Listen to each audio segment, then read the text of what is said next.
Chapter 684. In an instant, Renbochin was sucked toward Tu Hong. Everyone at the side cried out in alarm. However, in the next moment, this exclamation turned into a gasp of cold air. Everyone inhaled in unison. Even Hong Xian, Bai Shihu, Lu Ruoyao, and the others gasped. When the two of them were 3 meters away from each other, they suddenly bounced away from each other. It was as if the two of them had punched each other in the air without anyone seeing. Renbochin was suddenly smashed to the ground, while Tu Hong bounced away diagonally into the air. Then, the two of them suddenly flew toward each other, got closer and closer, and then bounced away from each other again. It was as if the two of them were fighting in the air that no one could see. The sudden changes made everyone a little stunned. They didn't know whether to breathe or not, and they couldn't make a sound with their mouths open. Bang! This time, Renbochin couldn't control his body again and fell to the ground. He immediately rolled backward to stabilize himself and looked up at Tu Hong, who was falling from the sky. At this time, Tu Hong was also shocked. He knew better than anyone else that the two of them didn't make contact at all, and it was as if they were suddenly bounced away by the air. In other words, it was this thing on his waist that took him away. What did you do to this thing? Tu Hong landed on the ground and asked with a gloomy expression. I didn't do anything. I just used some of the characteristics of the material.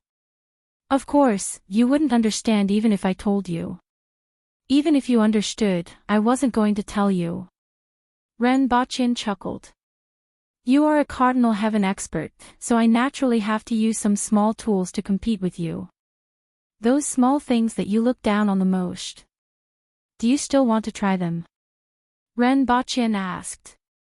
The difference between a Cardinal Heaven expert and an ordinary person isn't just in strength and speed, but also in reaction speed.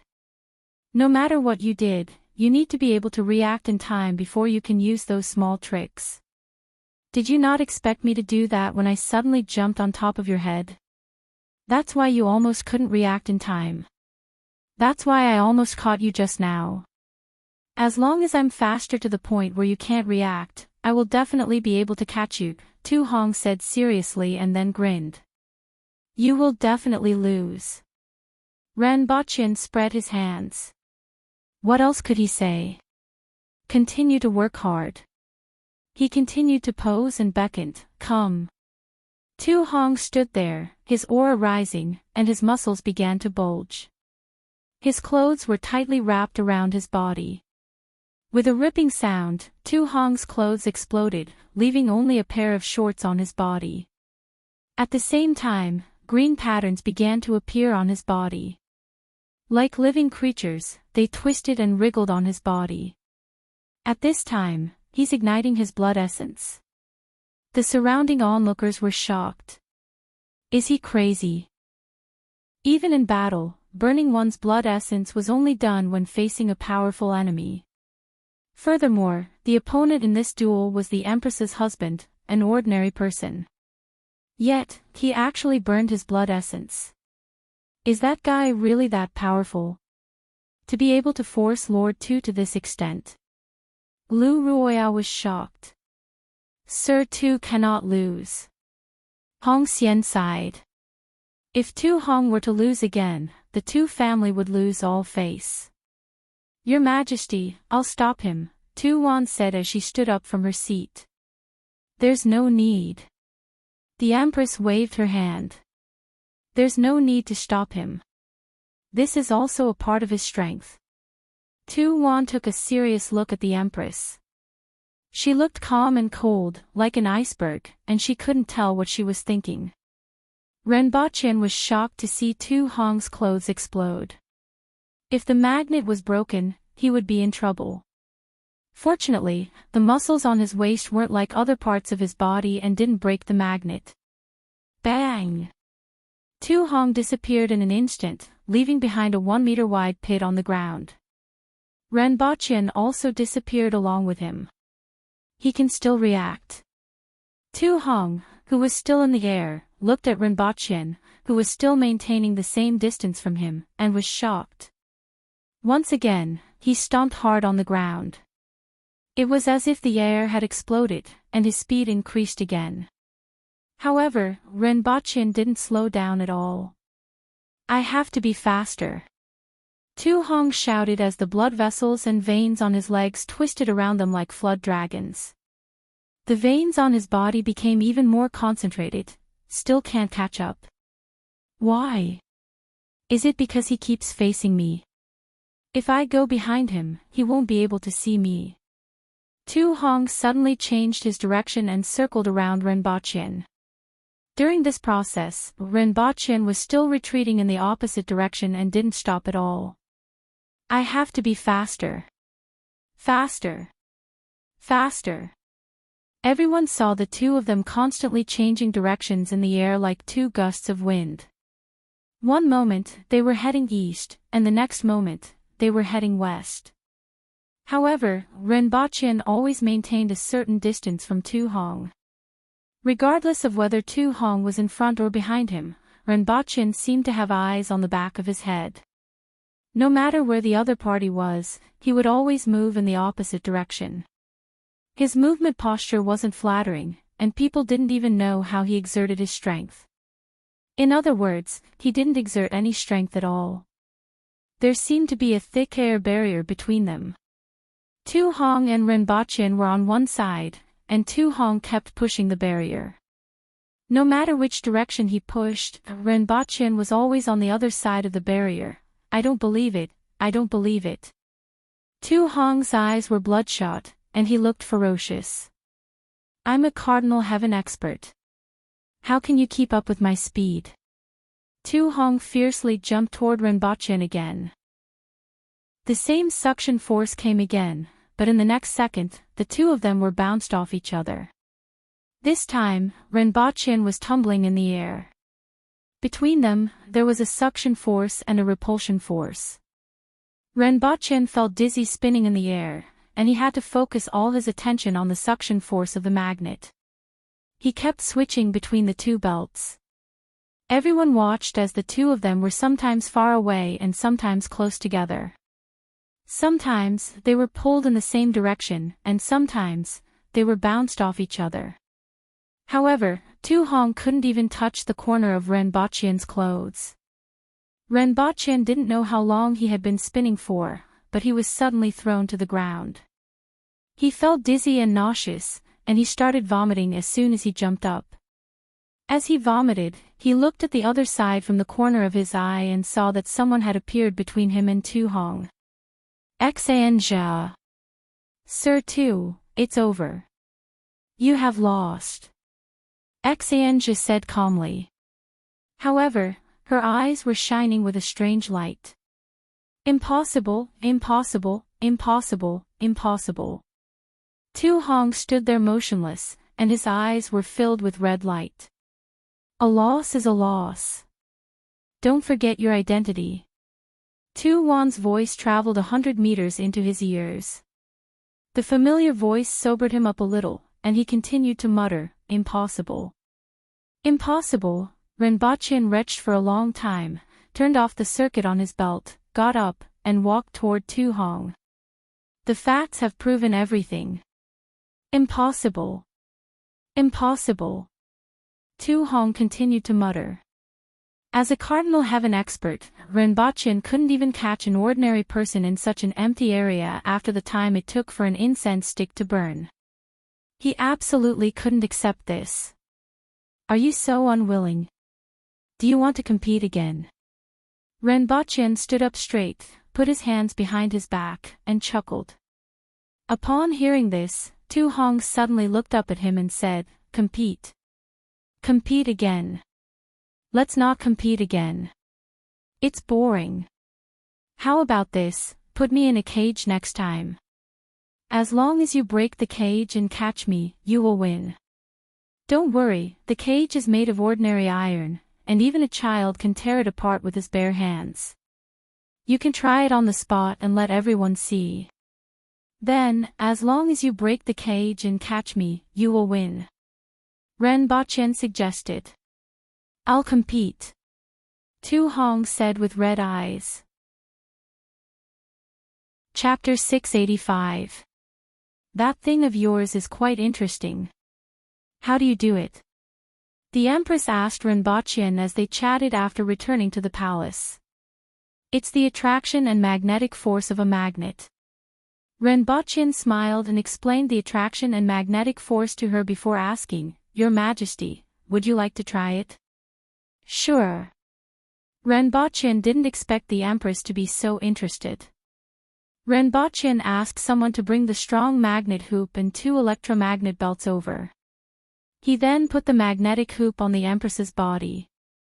However, the Empress's slender waist could only fit 2 people in the hoop. She still needed to hold it with one hand. Rinpochen put the belt on himself and smirked. In this case, the magnetic force didn't depend on strength, but on the weight. He was at least twice as heavy as the Empress. What are you planning? The Empress rolled her eyes when she saw the smirk on Rinpochen's face. Nothing. Rinpochen quickly denied it. He looked around and then went behind the Empress so that she would be bounced back to the door. Then, he pressed the button on one of the belts. The Empress instantly felt a force coming from the belt that wanted to send her flying, and her body immediately sank. Whoosh, bang. Rinpochen stretched out his hand and hung on the wall with an embarrassed look on his face. This doesn't make sense. Your Majesty didn't use any force, so why am I the one who flew out? I knew you were hiding something. The Empress glanced at him and said faintly. Rinpochen struggled, but the repulsive force completely squeezed him to the wall, and he couldn't move his waist at all. However, I still have one more move. Rinpochen immediately switched to another belt.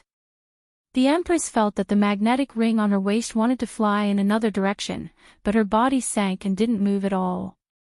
With a big smile on his face, Rinpochen pounced toward the Empress in the air. He was sucking her in. Seeing that Rinpochen was getting closer and closer, the Empress raised her right hand and pushed his shoulder. Gotcha. Rinpochen spun around and crashed into the Empress. The Empress grabbed his belt with one hand and spun her body on the ground. Her red muslin swayed along with her body. As the 2 of them spun on the ground, everything in the hall became blurry. Only the 2 of them looked at each other, and it was as if they were the only ones left in the world. Then, the Empress flung Rinpochen out of the bedroom door like a cannonball. The Empress tossed a battery up and down. Sure enough, this was the problem. As soon as this thing was pulled down, the suction force disappeared. After a while, Rinpochen came back with his face covered in dirt. One of his arms was dangling, and he had a tragic look on his face as he said, Your Majesty, my arm was broken after you pushed me. The Empress sighed. You are too fragile. Someone, get the doctor from the clinic here. Rinpochen sighed and said, To Her Majesty, there aren't many people who aren't fragile, right? Fortunately, in the end, the doctor at the clinic took a look at him and found that it was just a dislocation, so he pushed him back. Rinpochen's victory caused quite a stir among the officials of Lan City. Although Rinpochen looked a little disheveled, he was only at the level of a Sifang heaven expert. He was only at the level of a cardinal heaven expert, while Tu Hong was a cardinal heaven expert. Even after the time it took to burn a stick of incense, they still couldn't catch him. Furthermore, most of the time, Rinpochen's speed wasn't inferior at all. This was enough to shock everyone watching at the scene. First, Du Laolu defeated Tu Yu. Then, there was the match between Rinpochen and Tu Hong. The results of these 2 matches had always been a huge shock to the Aboriginal officials. Rinpochen's words after the duel between Du Laolu and Tu Yu were also heard by everyone during this duel. Now, everyone was waiting for the next match in 7 days. While the officials of Lan City were shocked, the students of the academy were greatly encouraged, and their confidence skyrocketed. On the other hand, everyone in Tu Hong's residence was disappointed. No matter what the reason was, Kismet Heaven 2 Yu lost to 4-way Heaven Expert Du Lao Lu and Cardinal Heaven Expert Tu Hong lost to 4-way Heaven Expert Ren Baqian. The results of these two matches made everyone in the two residents unable to raise their heads. They were also waiting for the next match. Although the results of this match made them understand that since Ren Baqian dared to take the initiative to propose another match, there must be a problem with the seemingly simple content.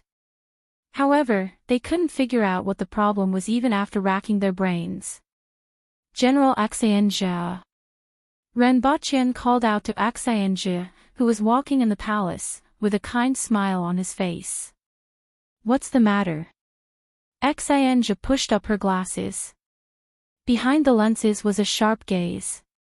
With these glasses, she could finally see everything in this world clearly. As a result, her attitude toward Ren Baqian, who had given her these glasses, was much better. At least, it wasn't as cold as before. Can you help me with an experiment? Ren Baqian tried to make his expression more amiable. Back then, he had used an electric baton and knew that the resistance of ordinary people in Dayo to electricity was only slightly better than that of people on Earth. However, he wasn't confident in dealing with a Cardinal Heaven expert. He had to make the other party lose their strength without endangering their lives. Therefore, he needed a Cardinal Heaven expert as a test subject. Although there were experts of this level everywhere in the Imperial Court. In other words, the Imperial Court was basically filled with such experts, it wasn't easy to find a test subject. Therefore, he set his sights on Xianjia, who was in the palace. Test.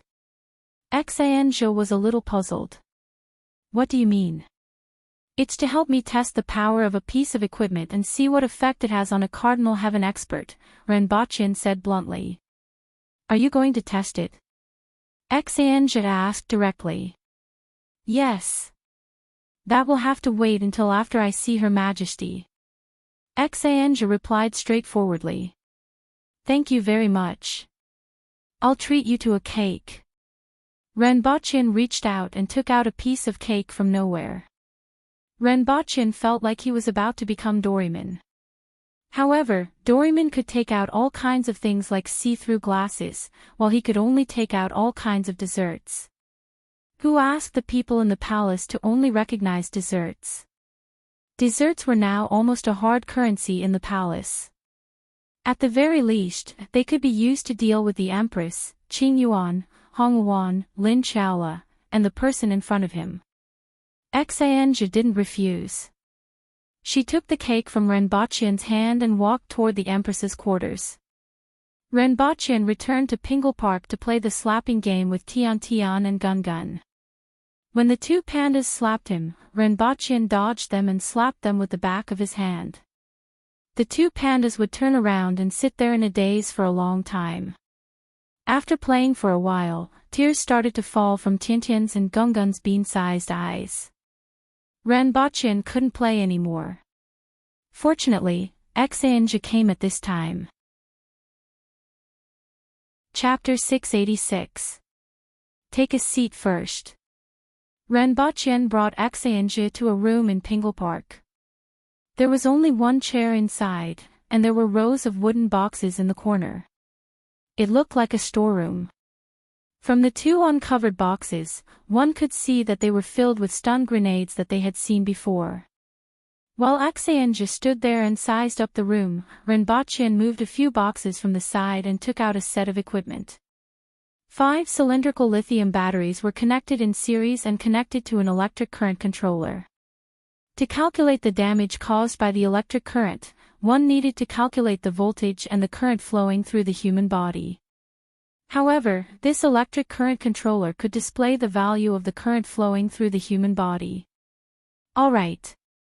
Ren Baqian looked up and saw that Xianjia was still standing there. Can you take off the metal armor? The test results won't be accurate if you are wearing metal armor. What do I need to do? Xianjia asked. You need to be electrocuted to test the resistance of a Cardinal Heaven expert to electricity and the effects of it, Ren Baqian said. Here. Xianjia asked again. Yes. Without another word, Xianzhi took off her half-body armor, revealing her smooth abdomen and beautiful curves. Renbochin thought that Xianzhi would be naked like before and even prepared clothes for her. He didn't expect her to be wearing a sports vest. This thing is quite comfortable to wear. Xianzhi tugged at the hem of the sports vest and took off her combat skirt. She was still wearing the standard safety pants. Renbochin felt that Xianzhi was a little similar to Lin Chaola. They didn't understand or guard each other much. They were both in the palace, so why did the Empress have such a big reaction? Renbochin was a little curious. If the Empress didn't guard against this, he would be in for a treat. However, the experiment was more important now. At this moment, Renbochin looked at this extremely beautiful bespectacled lady who was wearing a sports singlet and safety pants. He didn't feel much about it and directly handed Xianzhi a metal clamp. The wire at the end of the clamp was connected to the battery through an electric current controller. Test 10 mA first. Renbochin adjusted the electric current controller as he spoke. The room was still considered dry, and the other party wasn't wearing metal armor. An electric current of 100 mA was needed to cause fatal damage. The Aboriginals had a higher resistance, and the Cardinal Heaven experts had a higher resistance. However, Renbochin wanted to conduct a detailed test from the start. How do you feel? Renbochin asked. I don't feel anything. Xianzhi was slightly curious as she watched him fiddle with those things. To her, these things were very fresh and interesting. In the past, she wouldn't have cared, but after going to Earth and seeing so many things that she had never seen before, she began to be curious about Renbochin's things. Renbochin nodded and said, ordinary people can sense it at 5 mA. It seems like their resistance is much higher than that of ordinary people. It's 20 mA now. How do you feel? Renbochin asked after adjusting it. A normal man would have felt his hands numb under this electric current, and it would be difficult for him to release the electrodes. However, Xianzhi's reaction was, it's a little itchy, as if a bug is crawling. How about now? This time, Renbochin adjusted it to 50 mA, a value that would make it difficult for ordinary people to breathe. It's still a bug crawling and it even bit me. The bespectacled girl looked at the iron clamp in her hand curiously and casually clamped it on her finger. Renbochin set it to 80 mA. It's a little numb. When he adjusted it to 100 mA, Xianzhi still felt numb.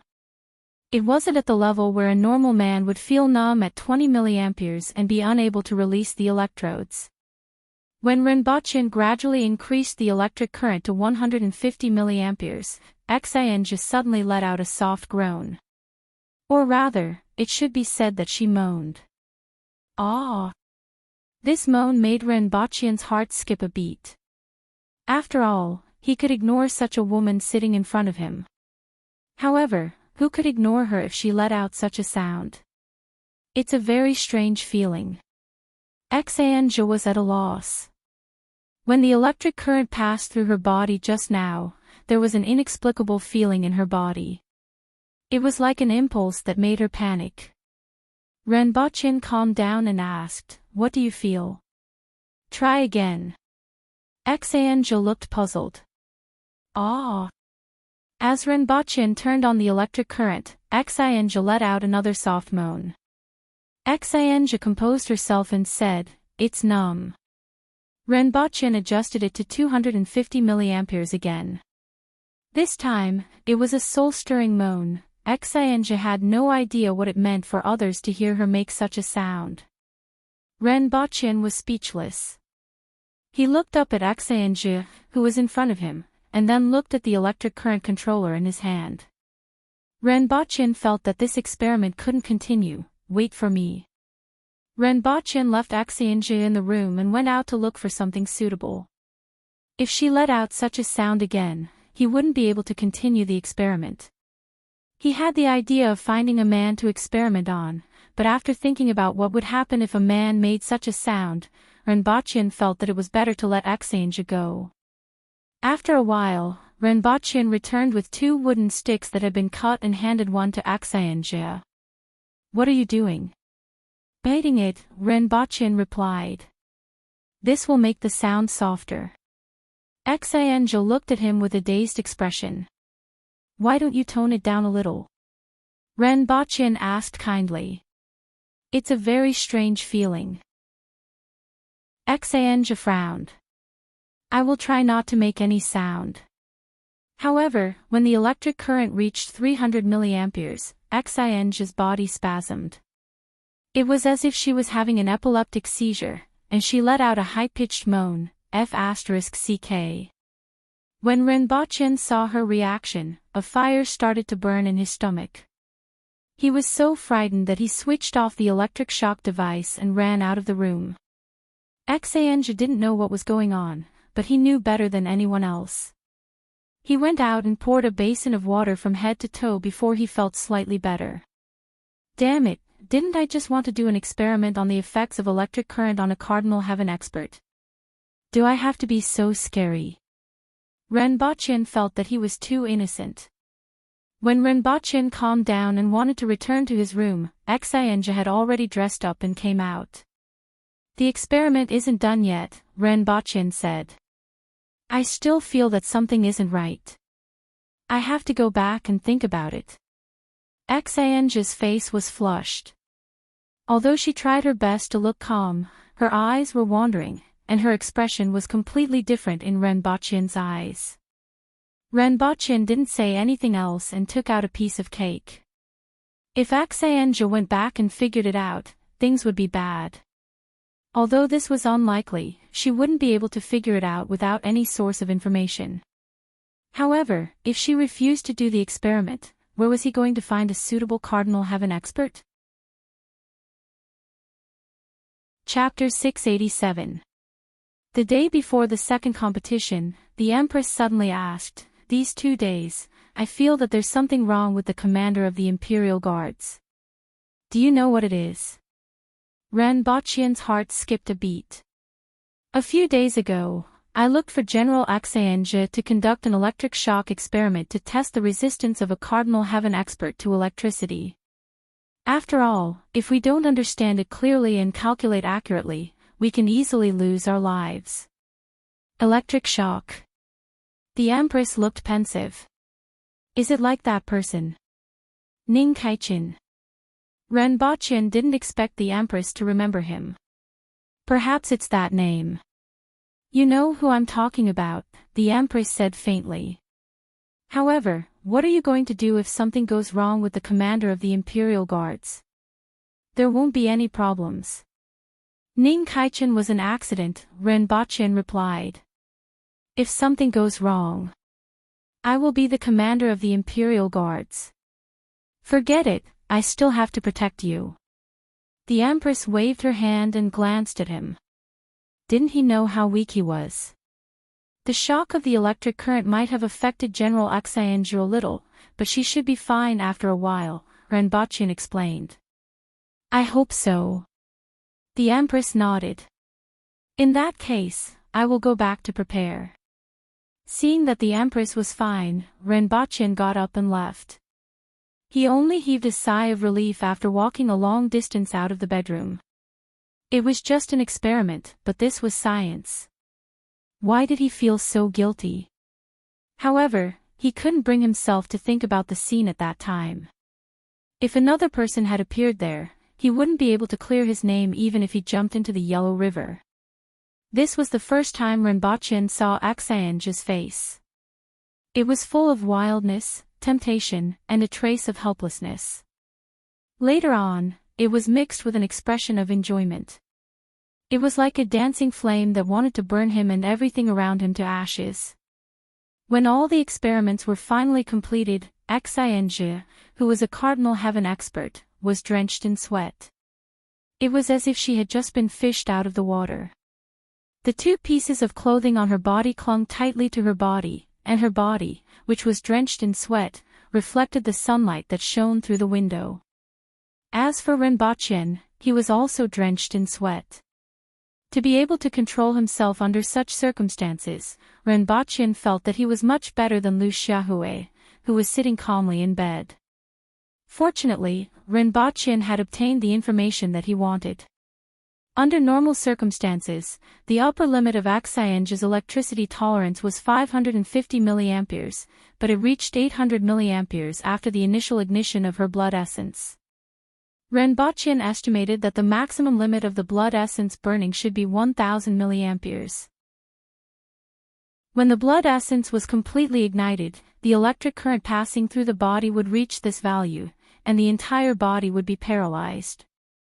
It would be difficult to breathe, and it would be life-threatening if the duration was prolonged. This duration was more than 10 seconds. However, this number was already terrifying enough. It was important to note that an ordinary person's life would be in danger if the electric current passed through their body exceeded 100 mA. The resistance of a cardinal heaven expert was 5 to 10 times stronger. If one was stronger, their resistance would be even higher. As he pondered, the scene in that room appeared in his mind again, as well as the pair of eyes that were at a loss because of the changes in his body. He hurriedly shook his head to get rid of the thoughts in his mind. The look in her eyes made him feel very guilty.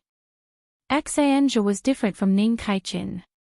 Ning Kaichin could choose his own path, and Xianzhe did not feel guilty. As for Xianzhe, her expression and gaze at that time were unforgettable, and he felt a little apologetic. Renbochin walked briskly through the palace. Behind him, a woman in armor appeared from a corner. She looked at his back view and walked in another direction. Although it was an experiment and she knew what Renbochin was doing, she always felt that something was wrong after the incident, but she did not know what the problem was. In particular, the feeling of her body at that time made her extremely terrified every time she thought about it. She wanted to forget it, but she could not. It was like a nightmare that haunted her. This time, Hong Xian and the others are betting again. The odds are 1-to-1 against Yagüe. Are you guys betting? You won the last time. I'm betting again. Although the odds are lower, I bet 60 taels of silver when the odds were 1-to-10 last time. If I win again this time, I will win 1,200 taels of silver. Furthermore, I will be able to see the look on their faces when they lose. Just thinking about it makes me happy. Su Peng laughed. You have confidence in Yagüe. Even that coward Du Lao Lu won. Will Yagüe lose? Besides, I can roughly guess what Yagüe is going to do. One day later, there was still a sea of people outside the city. In addition to the court officials from the previous time, many commoners heard the news and rushed over to watch the match between four-way heaven experts and cardinal heaven experts. This included the people from the Zhang family and the Jing tribe. This time, they appeared at the side of the arena and occupied a small space in the corner. An average-sized iron cage was transported to the center of the arena. The 6 sides of the cage were made of steel bars that were not as thick as a pinky finger. They were made by the Ministry of Works and were not mixed with any additional metals.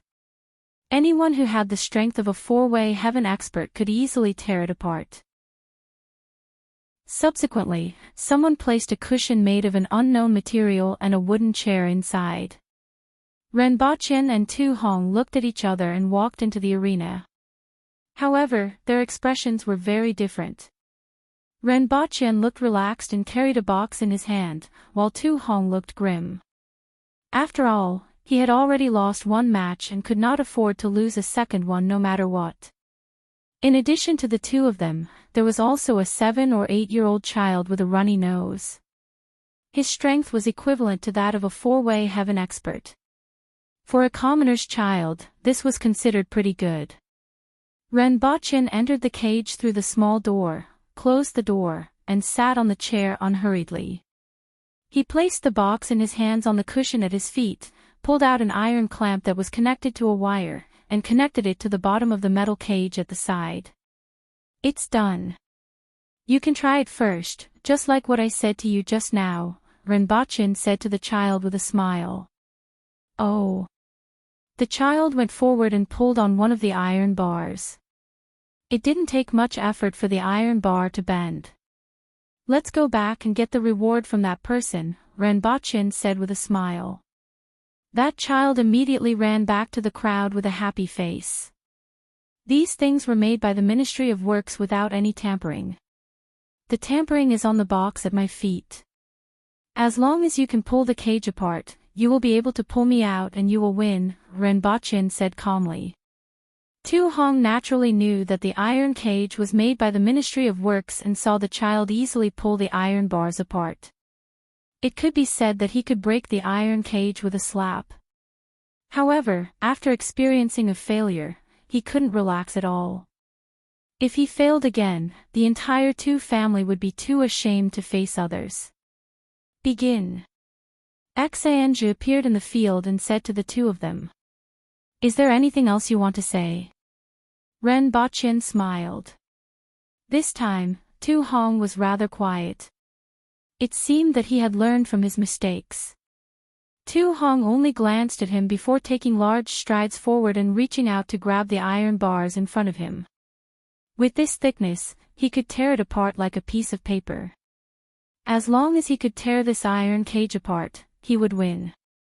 No matter how many tricks the other party had, it would be useless. However, the moment his fingers touched the iron cage, it was as if something exploded between his fingers and the iron bars, causing him to subconsciously flick his hands away. Is this the other party's trick? Tu Hong was delighted. Although he didn't know what it was, he was certain that he would win if this was the case. Then, he grabbed the iron bars with both hands at an even faster speed. Renbochin smiled when he saw Tu Hong's actions. This cage was full of electricity, and if Tu Hong kicked it away, he would be the unlucky one. However, it was impossible for Tu Hong to do that. Renbochin's initial request and the actions of the child just now were to induce Tu Hong to grab the cage with his hands. If Tu Hong couldn't jump out of this trap, Renbochin would definitely win. Everyone at the side saw Tu Hong stop after grabbing the iron cage with both hands. His body twitched from head to toe, and his beard curled up. Then, he fell to the ground with a loud thud. Everyone at the side was shocked. What happened this time? They had clearly seen the child bending the iron cage, but Tu Hong had suddenly collapsed after grabbing onto the iron cage. What had happened? Everyone had no idea what was going on. However, it seemed like Tu Hong couldn't get up. Tu Hong, who was a Cardinal Heaven expert, fell to the ground just like that. Did Renbochin, the principal of the Black Bamboo Academy, win again? Tu Hong couldn't even tear the cage apart. It seems like it was an experiment that day. Xianzhi, who was watching from the side, suddenly heaved a sigh of relief. Although her reaction seemed a little strange, it should be normal, right? Chapter 688.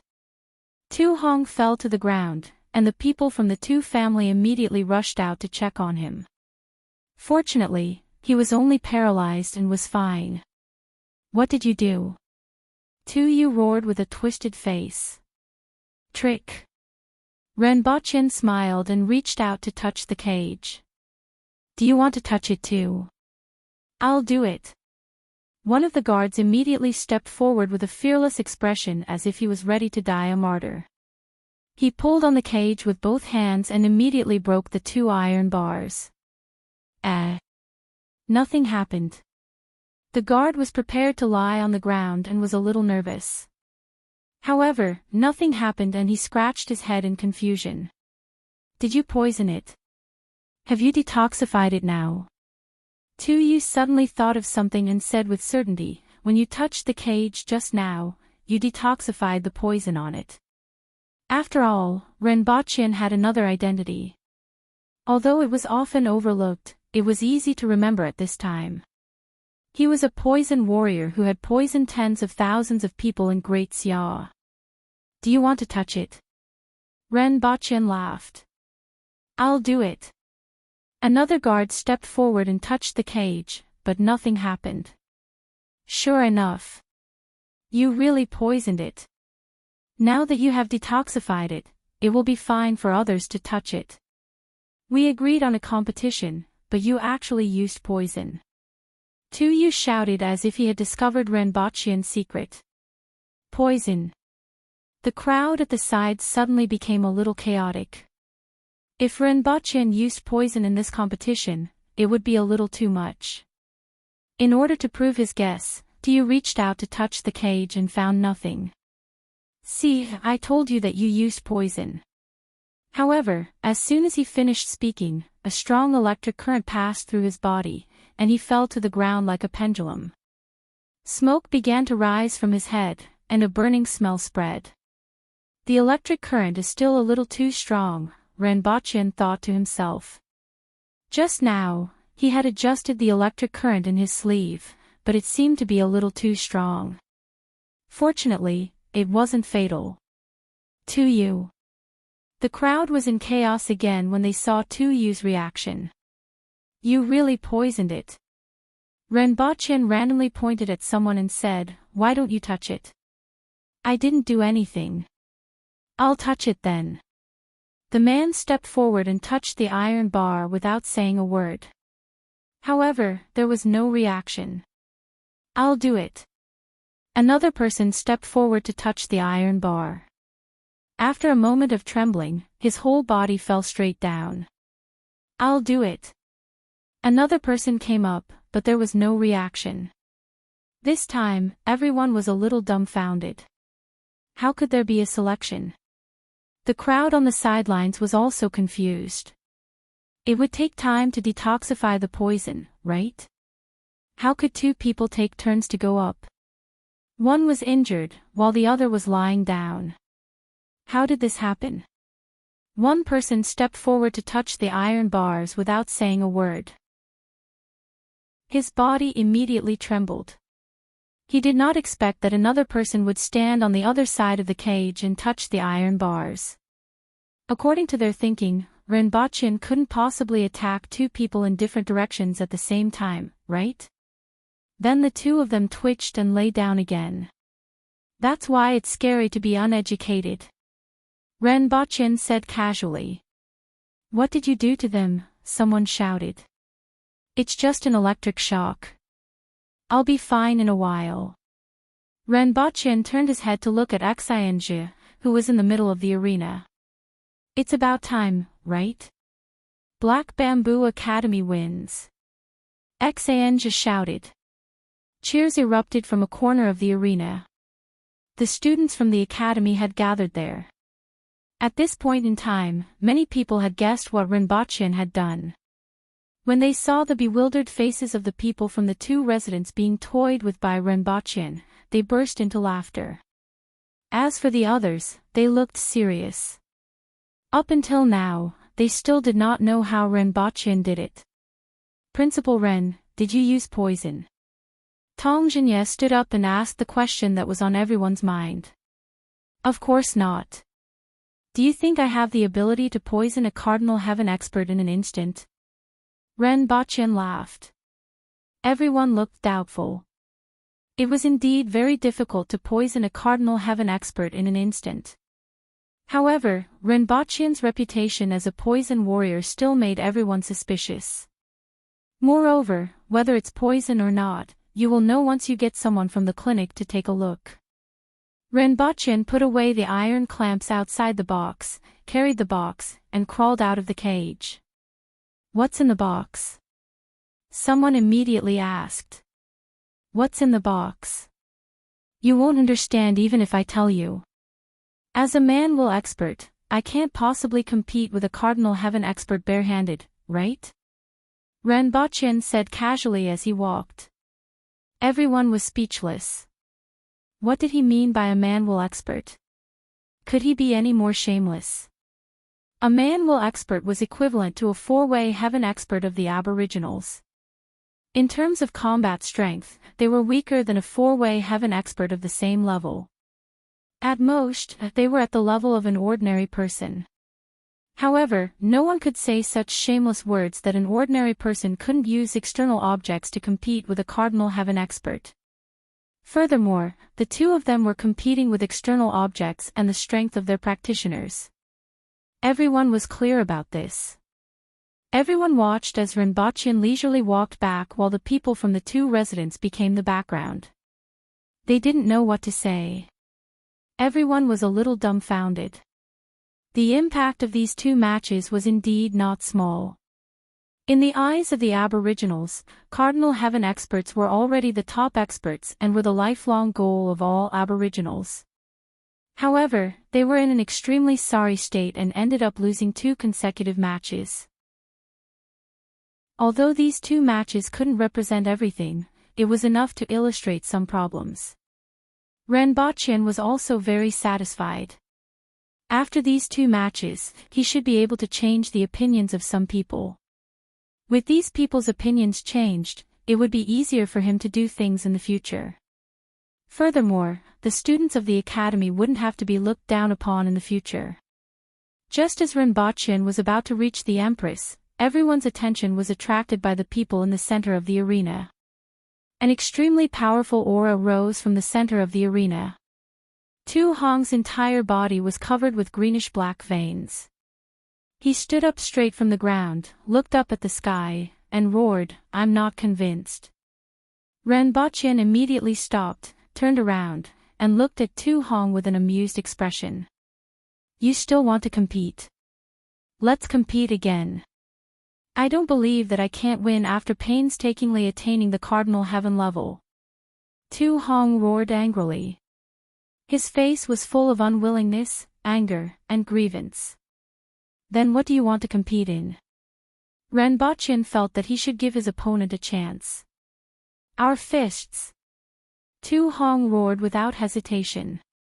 "You are stronger than me in terms of fists, but I can agree to compete in destructive power.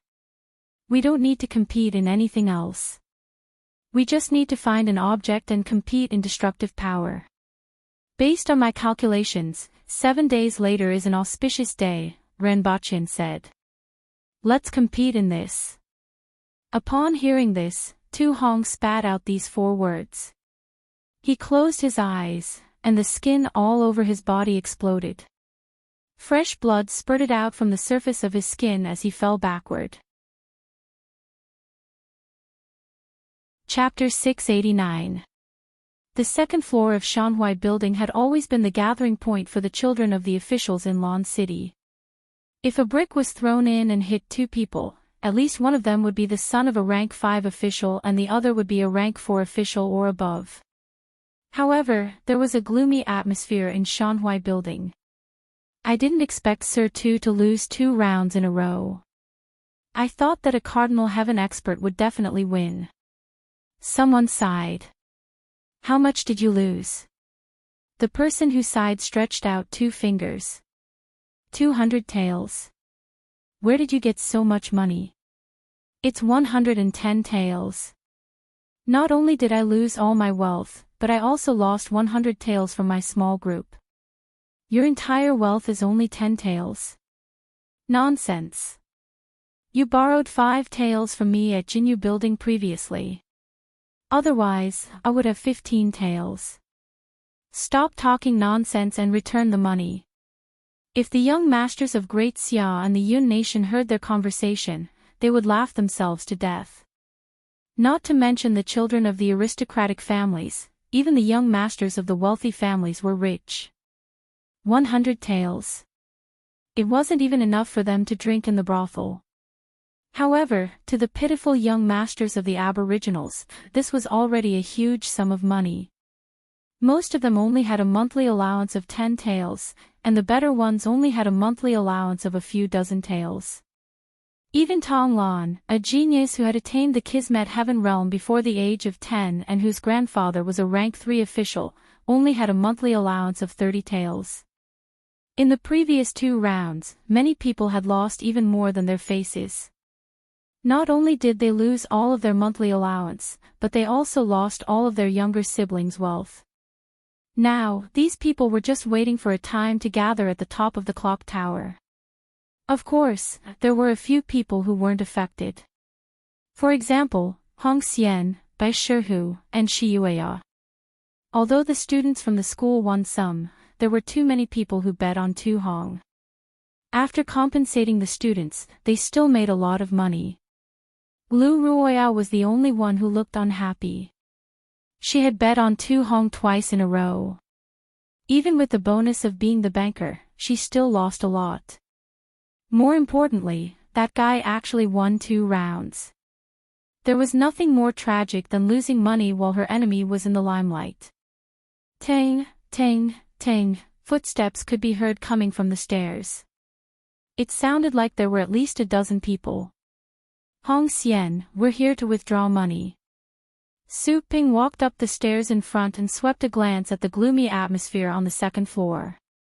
He felt a burst of joy in his heart as he laughed heartily. When the people on the second floor saw that Su Ping and the person behind him were all students from the Black Bamboo Academy, they snorted coldly. What's the hurry? Have you never seen money before? Lu Ruoyao raised her head and said with a sharp tongue. In any case, she disliked Ren Baqian and everyone from the Black Bamboo Academy. Of course it's urgent. I'm still waiting to bet on the next round. I don't know if you guys will be the banker again. Su Ping beamed with joy. He had made a fortune this time.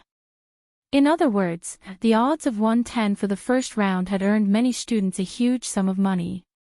Many of the commoner students also took out a few taels of silver for him to bet, and the total sum was not a small sum. Not to mention, most of the students in the academy were the children of officials.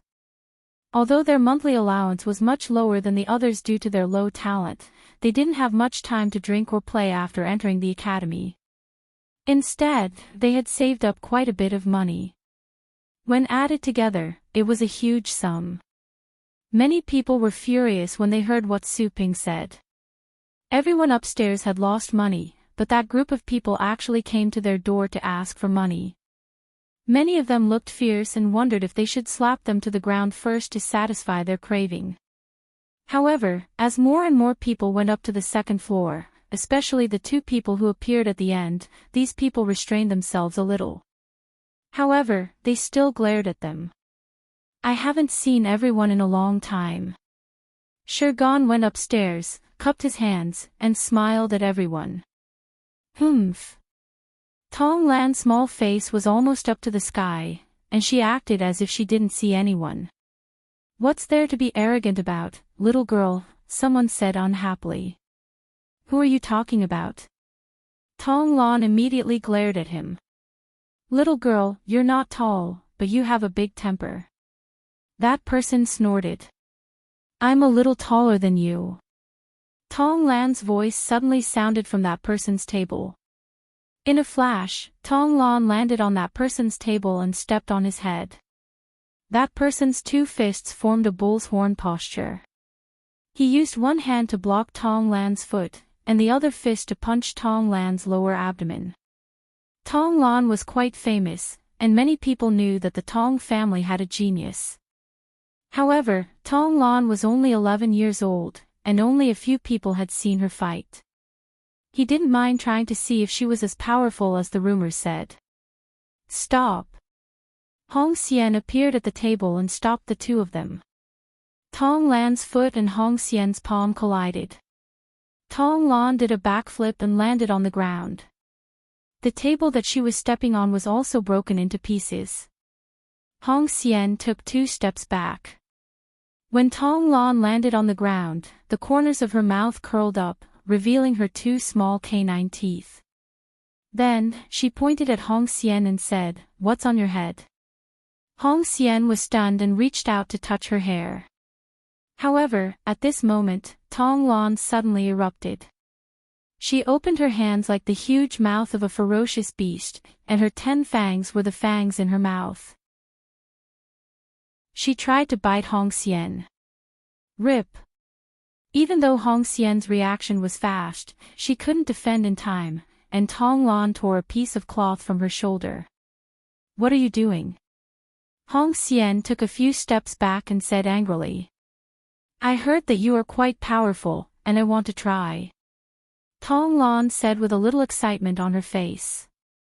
Then, she charged forward. Tong Lan, we are here for serious business. Shirgan appeared behind Tong Lan and tried to grab the back of her neck. In the end, Tong Lan kicked his hand away like a scorpion swinging its tail. However, after being entangled by Shirgan, Hong Xian got into a good stance and said, I don't intend to fight with you. Don't be overbearing. Tong Lan. Shirgan had a helpless look on his face. Forget it. This time, I am here to collect my pocket money. I will find trouble with you next time. Tong Lan pondered for a moment and said to Hong Xian with her small face. Bai Shihu, get someone to settle the bill for them. Hong Xian shook her head and said to a burly man sitting in the corner. Even though the fight didn't end, everyone knew that this girl named Tong Lan wasn't a kind person. She brazenly attacked Hong Xian, who was very famous among the younger generation. Furthermore, she didn't provoke her. It seemed like Lan City would have another ancestor in the future. Are you guys still going to open the bet? Su Peng asked with a smile. He exclaimed in his heart that it was indeed the right decision to bring Tong Lan over. Even though he was sometimes bullied by Tong Lan, this fierce girl, was still more of a deterrent to people who weren't from the school. Of course. Principal Ren's payout is 2-1, and Sir Tu's payout is 1-2, the burly man in the corner said honestly. So little. Su Peng was surprised. The first time, it was 1-10, and the last time, it was 1-1. Why was it 2-1 now? Who doesn't know about what happened in the north? Even though Sir Tu is a Cardinal Heaven expert, Principal Ren has already won 2 rounds, so the payout will naturally decrease, the burly man said slowly. Calculate our bets and bet it all on Principal Ren, Su Ping said directly. Even though it was a little less, it was still something. Why wouldn't they accept free money? Are you really going to bet it all? Hong Xian asked. All. Su Ping said decisively. Chapter 690.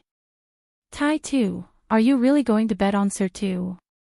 Didn't you bet on that person previously? Now that Sir Tu has lost 2 rounds, are you going to bet on him? In my opinion, Sir Tu is in danger this time. Have you heard about what happened in the north?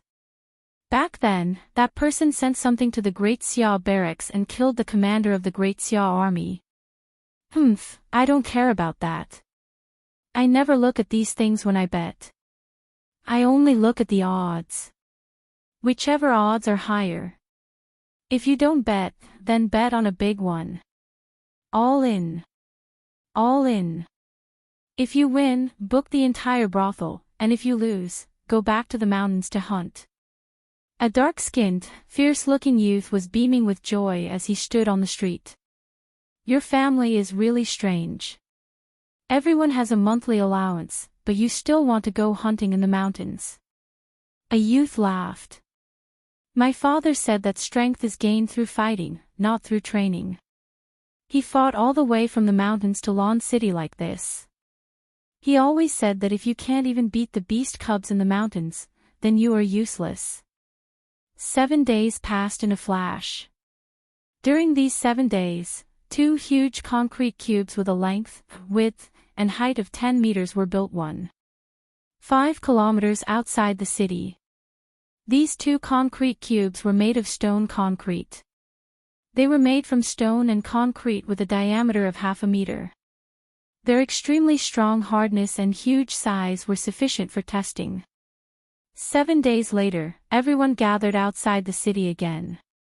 A group of people looked at the huge metal pipe placed at the side and whispered to each other, guessing the function of the metal pipe. Is it a weapon? Is it used to smash people? I don't know.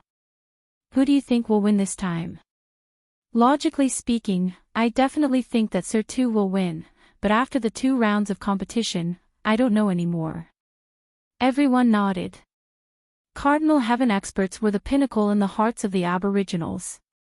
They were the top experts. If someone was said to be able to defeat a Cardinal Heaven expert in the past, they would have laughed hysterically. However, after the 2 rounds of competition, everyone's thinking had changed. The principal of the Black Bamboo Academy was indeed skilled. Of course, if they were to fight, it was obvious that the Cardinal Heaven expert would win. However, if they were to compete, the principal of the Black Bamboo Academy, who had endless tricks up his sleeves, would be unpredictable. He's here. His Majesty is here. While everyone was talking, someone suddenly shouted. Everyone immediately dispersed and made way for the Empress's imperial chariot. This time, no matter who wins or loses, let's end it like this. In the carriage, the Empress reclined on a thick animal skin and held a copy of One Piece in her hand. She didn't even raise her head as she spoke to Rinpoche. I know that you need to establish your authority if you want them to change their minds. However, according to your words, you can't always take advantage of a sheep's fur, and you can't always grab him and bully him. Got it. Rinpoche didn't know whether to laugh or cry. Yes, it was indeed not a good idea to bully someone. In any case, he was a Cardinal Heaven expert and one of the top experts in the Aboriginals. Tu Hong was probably doubting his life now. The carriage stopped, and Rinpoche jumped down first. He turned around and extended his hand to help the Empress up. However, when he turned around, he realized that the Empress had already disappeared. When he turned his head again, he realized that the Empress was already sitting on the chair. Greetings, Your Majesty. Everyone bowed in unison.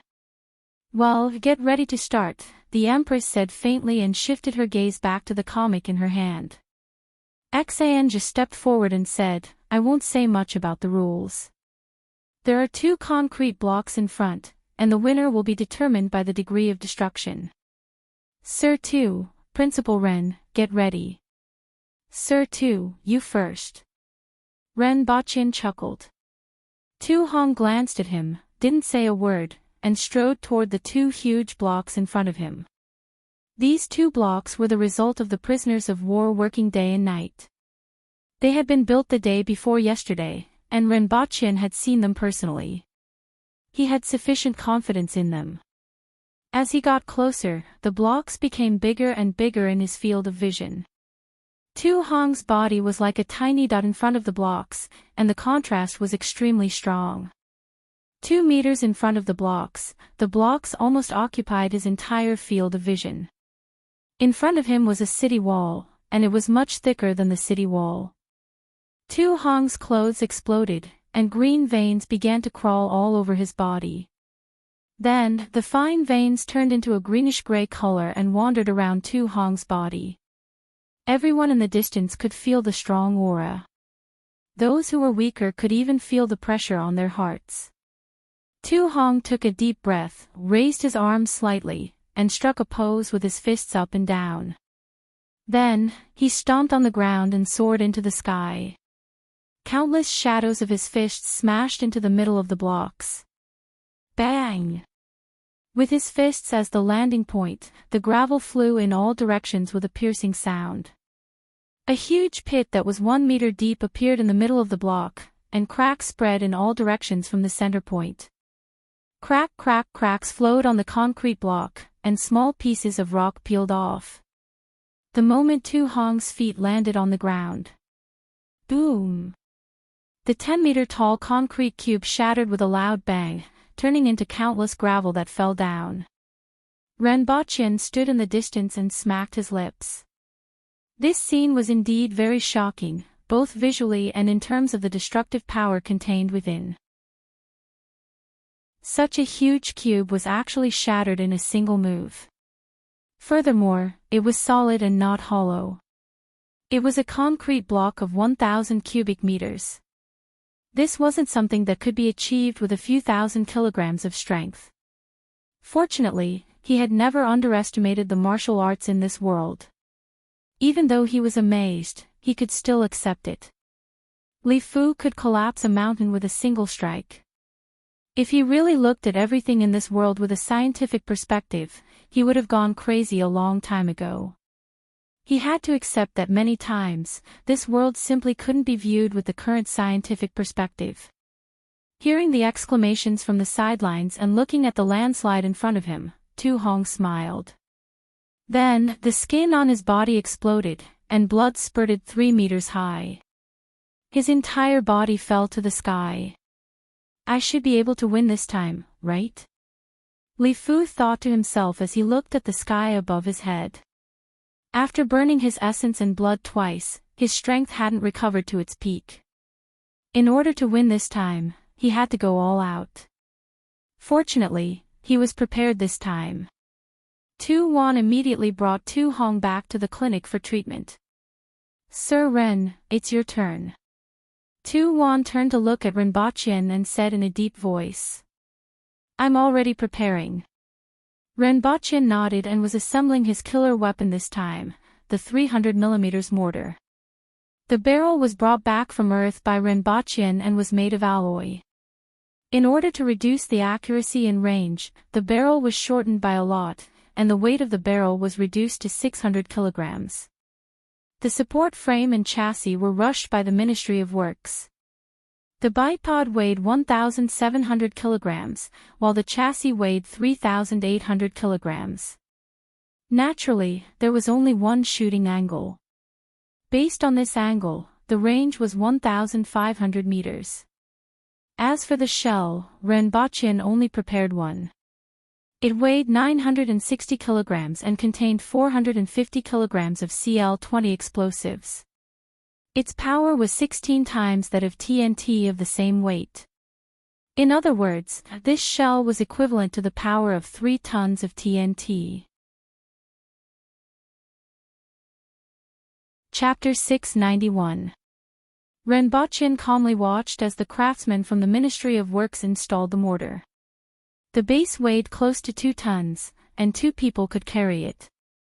Home of 2 feet weighed 1,700 jin, and 1 person could carry it on his shoulders.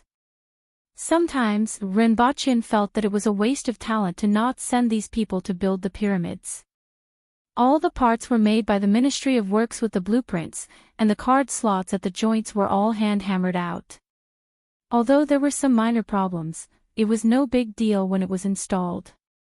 If there was a problem, such as the connection buckle being a little too big, the craftsman would hammer it down and rub it with an iron bar, and it would fit in. There was nothing wrong with the saying that strength creates miracles. It took half an hour for the mortar to be installed. Your Majesty, let everyone retreat, Rinpochen said.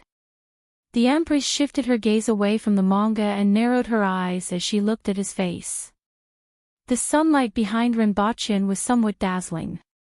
We're already so far away. Isn't that enough? The Empress asked as she pointed at the concrete cube in the distance.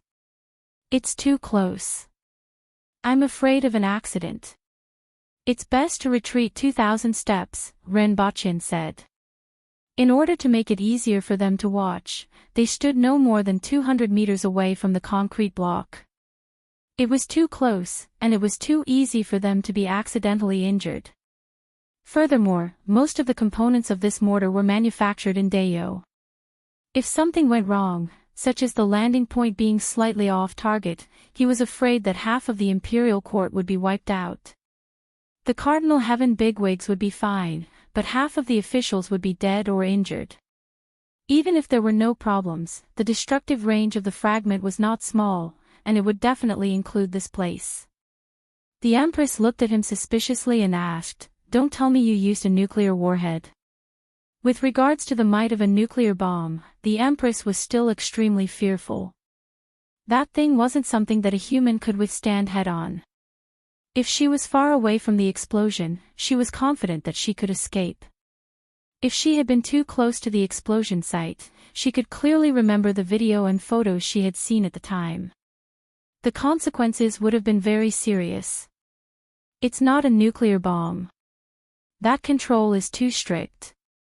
They won't let go no matter what. However, the power of this cannonball isn't weak. Otherwise, how can everyone be convinced?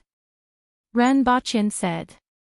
The Empress looked suspiciously at Renbochin again before calling Exange over.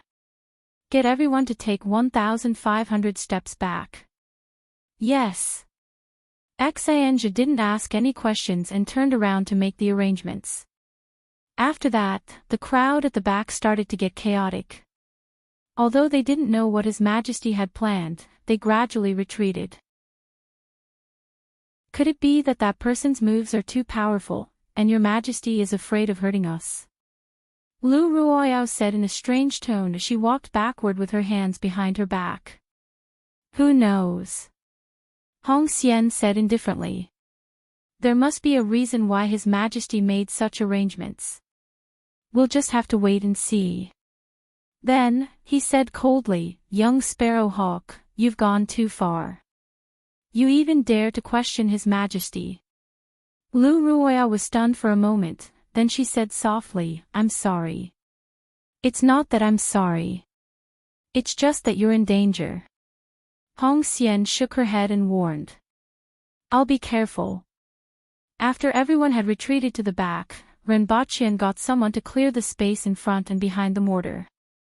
He then opened the box and carefully took out a mortar shell that was the size of a human.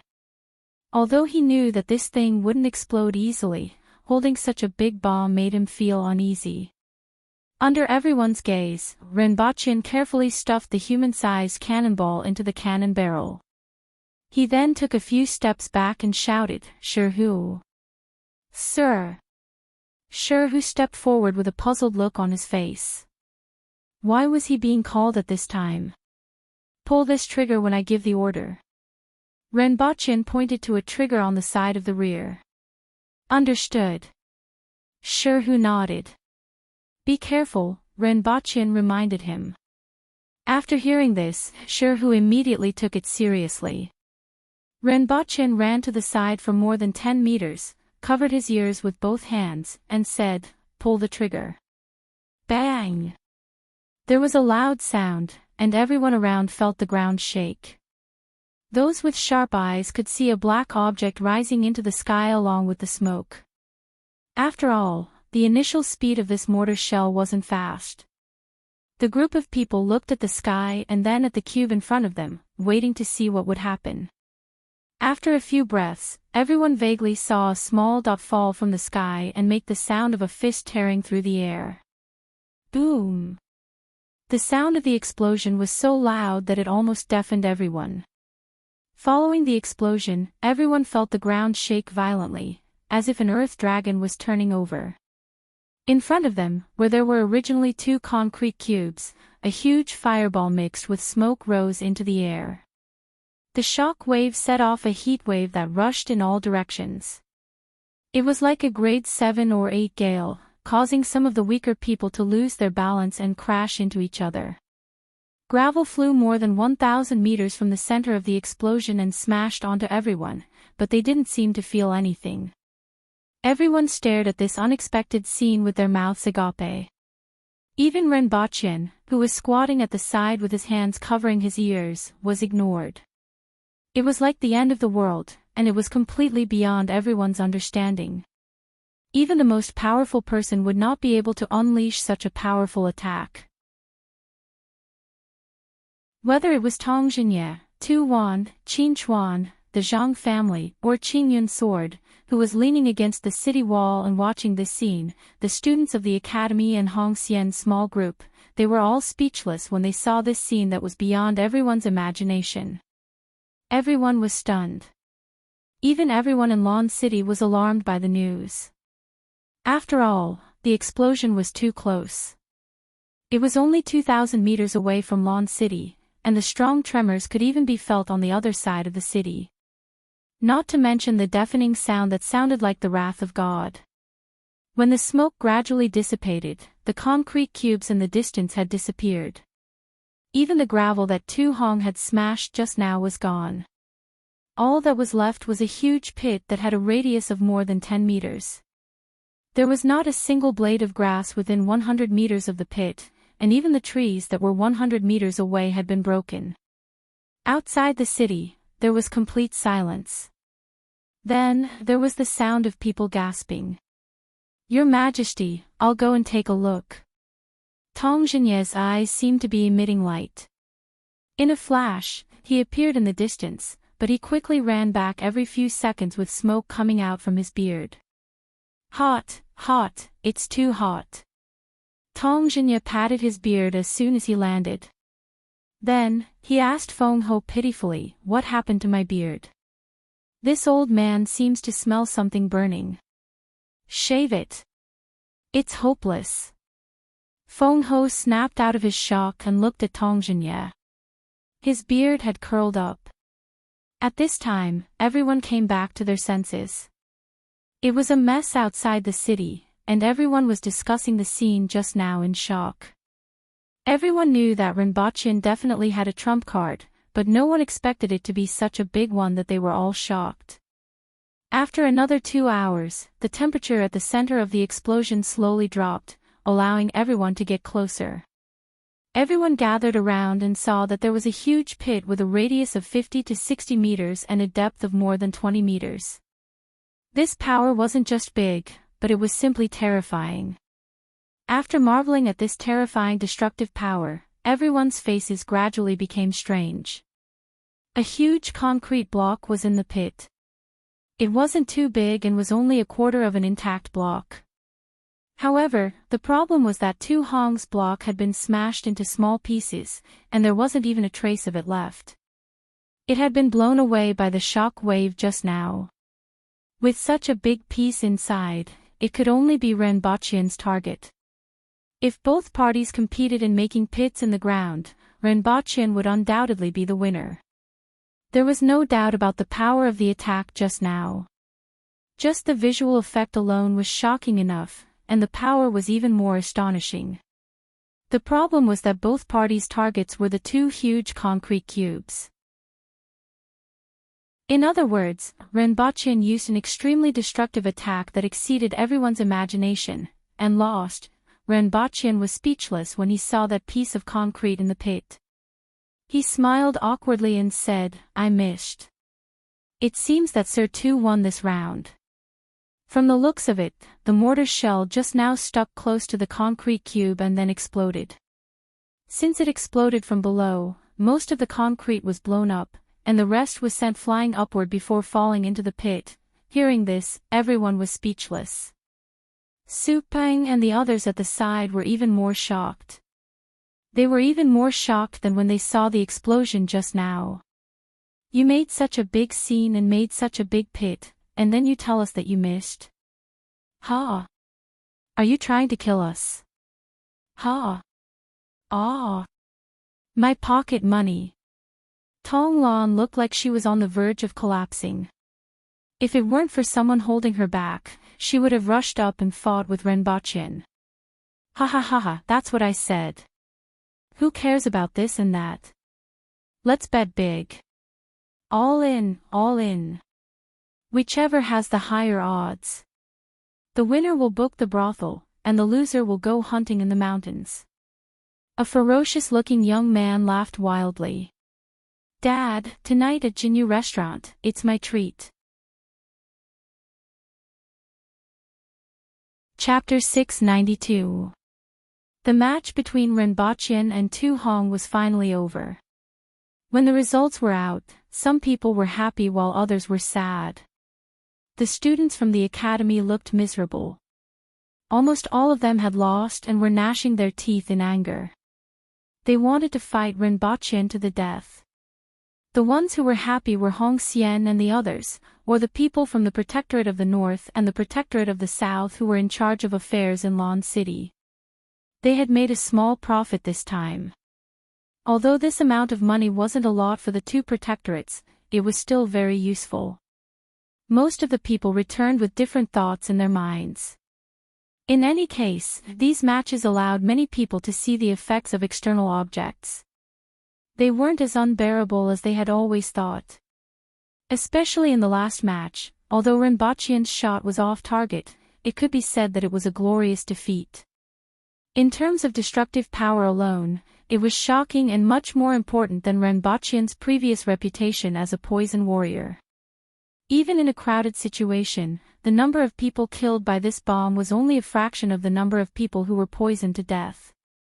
Even experts like Tong Jinye and Qin Chuan couldn't create such a huge pit with a length and width of 50 to 60 meters and a depth of 20 meters, but Renbochen did it as an ordinary person.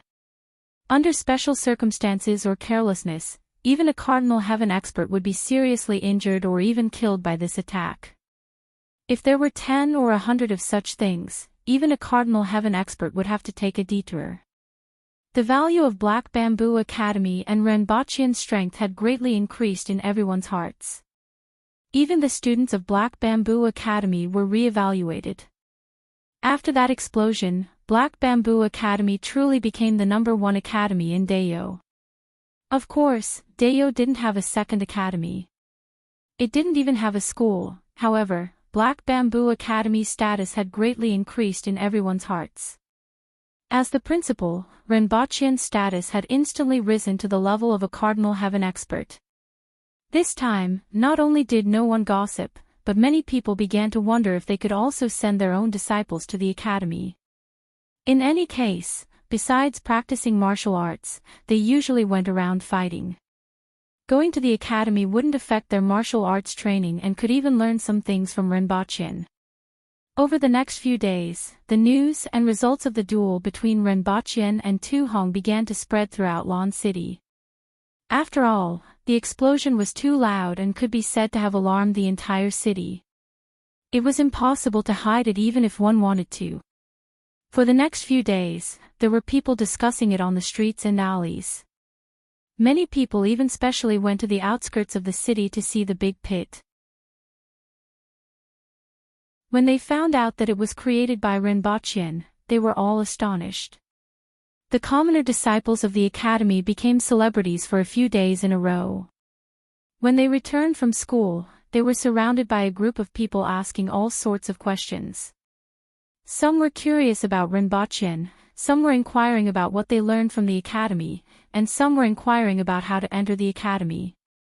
This allowed them to finally gain some comfort after experiencing the great loss of becoming rich and losing their family fortune.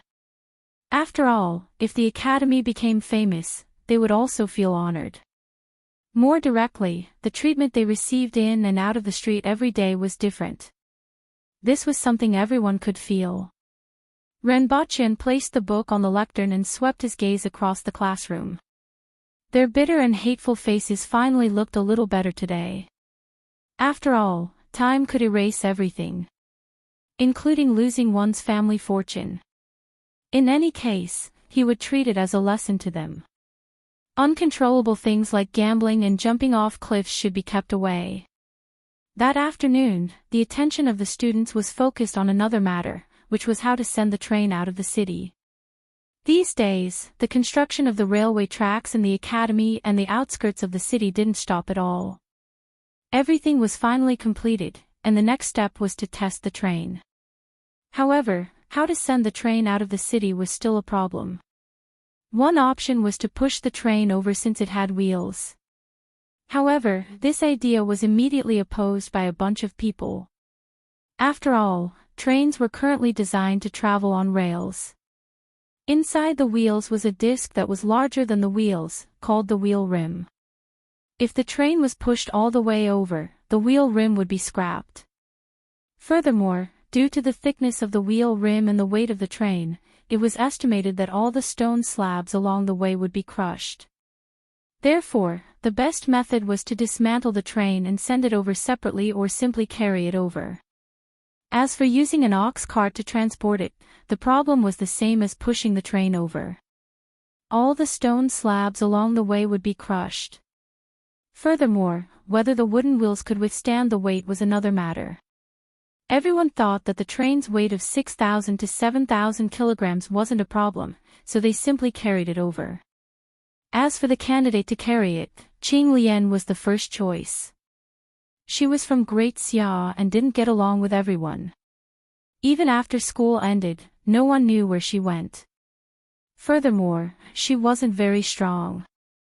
It's best to have an expert on board to share the burden of the others, someone said. Naturally, the experts in the academy were Shergon and Tonglan. Tonglan sat on the train and swung her legs. When she heard what the others said, she immediately stuck out her flat chest and had a proud expression that said, "I won't carry it even if you come and beg me." However, everyone knew that this was her character. If she really had to do it, she wouldn't be careless. Forget about Tonglan. She's too short. She won't be able to reach it even if she raises her hands, Shergon said with a smile. Tonglan, who was on the train, immediately stiffened. She was completely frozen. Too short, too short, too short, these 3 words struck Tonglan like lightning. She was crispy on the outside and tender on the inside. "What did you say?" Tonglan glared at Shergon fiercely. Shergon raised his bent hands and said unhurriedly, "Can you reach this height?" Looking at the height of Shergon's hands, Tonglan's face turned green. This was because she really couldn't reach it, her height only reached Shergon's chest. When she raised her hands, she was only slightly taller than Shergon's head. "All right, let's arrange the rest of the people now." Shergon laughed. Tonglan gritted her small canine teeth and had the intention to kill someone. In the end, apart from Qing Lian and Tonglan, everyone else was divided into 3 batches. Each batch consisted of 10 people and had to take turns every once in a while. Seeing that everyone had broken the courtyard wall and carried the train out, Tonglan frantically shouted 3 times in the courtyard, "Ah! Ah! Ah! Is it my fault that I'm short? Ah! Is it my fault that I'm short?" After everyone sent the train out of the east gate, they began to rejoice that their decision to carry the train was indeed correct. It was nearing the rainy season, and it rained every 2 or 3 days. Even the official roads outside the city would sink into the mud, not to mention that the position of the railway was slightly off. Thus, the journey was filled with mud and water. It took half a day to carry the train to its position. There were railway tracks inside and wooden fences surrounding it. There were also many soldiers guarding it. Otherwise, with so many railway tracks, it would have long been carried away. For the next few days, everyone modified the train and checked the condition of the railway tracks. They also added a shed to the back of the train to block the rain and a carriage to load coal. Chapter 693. Clang, clang, clang, clang, clang. The noise was accompanied by the vibration under his body, making him feel like he was going to fall apart at any time.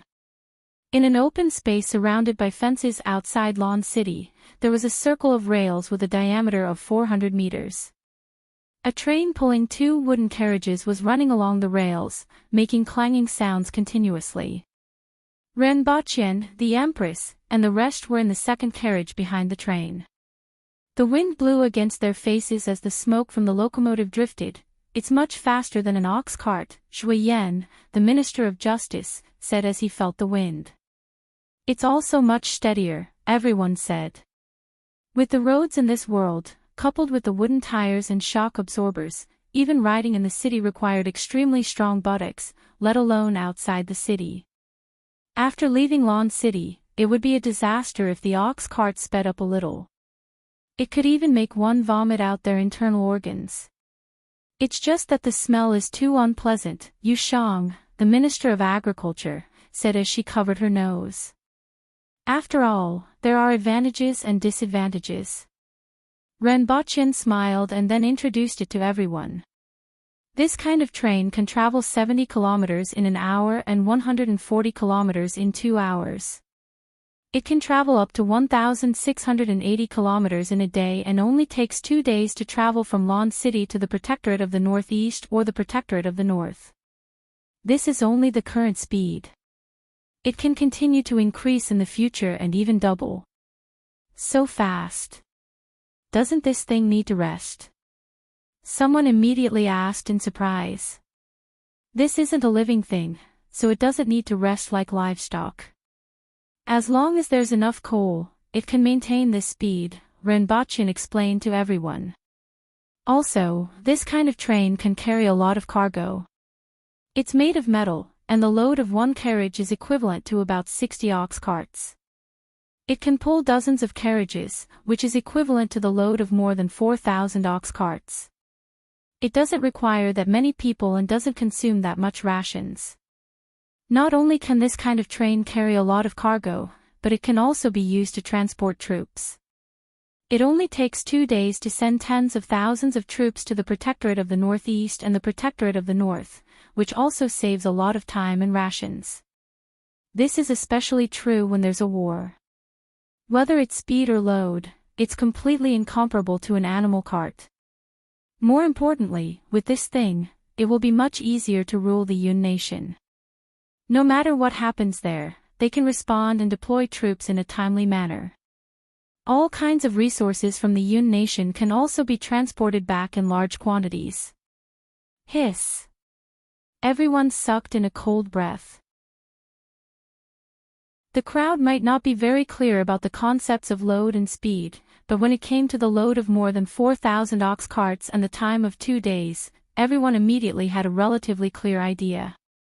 One had to know that a carriage of 4 corned cows weighed no more than 500 kilograms, and their speed was even slower. They could only travel a little more than 100 kilometers a day. In other words, a train running for 1 day was equivalent to 4,000 ox carts traveling for 10 days. The amount of manpower, material resources, and rations needed for this was an astronomical figure. Even the Aboriginals understood the value of time. With such a contrast, everyone present was shaken and beaming with joy. It was as if they could drive a train straight to the Yun nation the next day. Principal Ren's words are very moving, and I'm also very moved. However, all of you should know that just these so-called rails below have consumed more than 200,000 kilograms of steel, which is enough to arm 10,000 soldiers. It was thousands of miles from the Yun nation. How much iron was needed? More than 50 million kilograms. Even if Mount Damo was emptied, there might not be so much iron, and the time needed would be in the hundreds of years.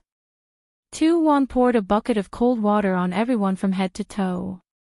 Everyone didn't need to count with their fingers. Just hearing that more than 100,000 kilograms of iron was enough to scare them. What was even more frightening was the amount of iron needed to spread from here to the Yun nation. This number had completely exceeded everyone's understanding of numbers. They always felt that this number was inexplicably far away, so far that it seemed impossible to achieve. Everyone was dumbfounded as they looked at Tu Wan and Renbochin, not knowing what to say. Doesn't that mean that it can't be built at all? Someone sighed. No. My plan is to connect Lon City to the Yun nation in 10 years, not to the Protectorate of the Northeast. Renbochin waved his hand. Everyone, please listen to me. In fact, it's not as difficult as you think. Although iron ore is scarce in Deo, there is no shortage in the Yun nation. As far as I know, there are 7 known iron ore mountains in the Yun nation, and I'm afraid there are more that have yet to be discovered. This railway is calculated to be 4,000 kilometers long, and according to the standard of 100 kilograms of iron per meter of rail, it will require 400 million kilograms of iron. Even the smallest iron ore mine will contain at least 100,000 kilograms of iron ore. Based on 50% of the iron ore content, there will be 250 million kilograms of iron and steel, which is enough to build such a railway. A slightly larger iron ore mine can build 10 such railways, and a medium-sized iron ore mine can build 100 such railways. Therefore, you don't need to worry about the amount of iron and steel consumed. The Yun nation has enough iron and steel reserves. As for mining, that's even less of a problem. As long as a prisoner of war can mine 5 kilograms of iron a day, it will be more than 1,500 kilograms a year.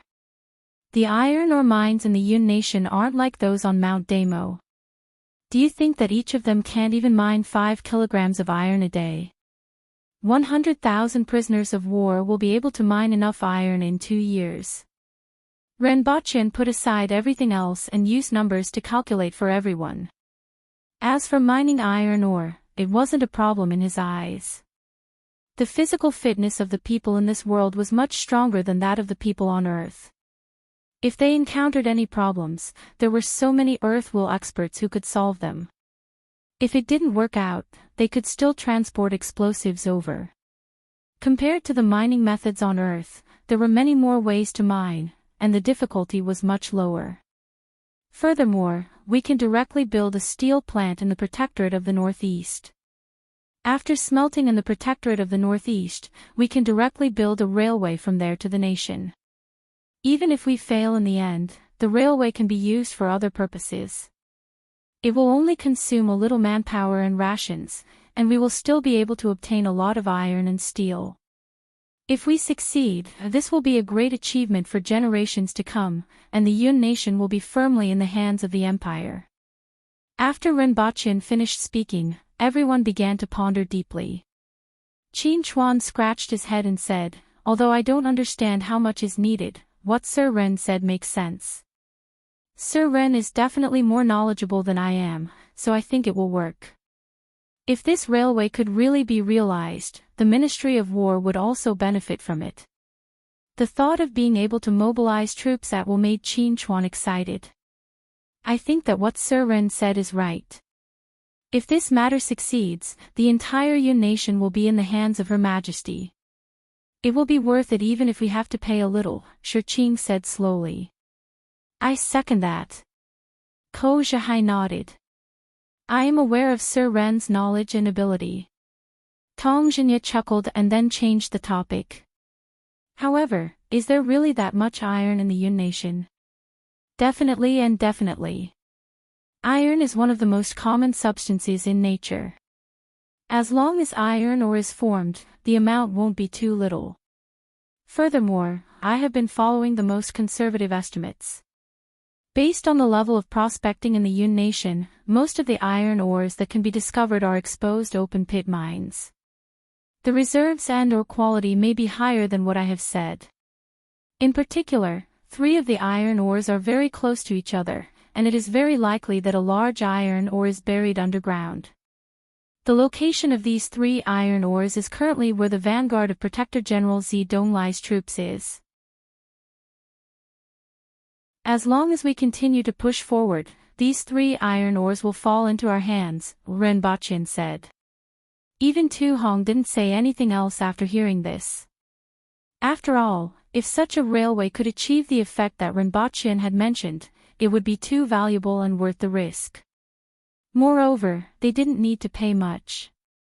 Whether it was the mines or the captives, they were all from the Yun nation.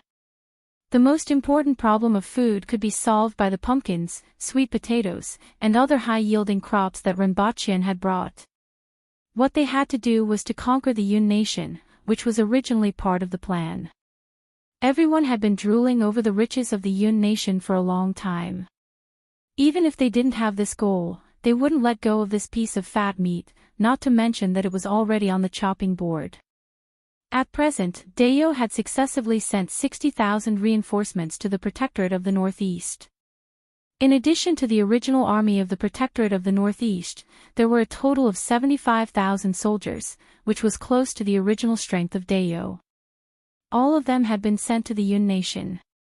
The Yun nation had now lost a quarter of its land, and the country was in a state of panic. Everyone jumped off the train and watched from the side. After 12 hours without slowing down, just as Renbochin had said, they were satisfied and returned to the city to arrange the following matters. The plundering of the iron ores and the laying of the railway had become one of the most important things in everyone's mind. The Black Bamboo Academy also had to continue to improve the design of the train to ensure that there wouldn't be any problems. If the speed could be doubled as Renbochin had said, everyone would wake up laughing even in their dreams.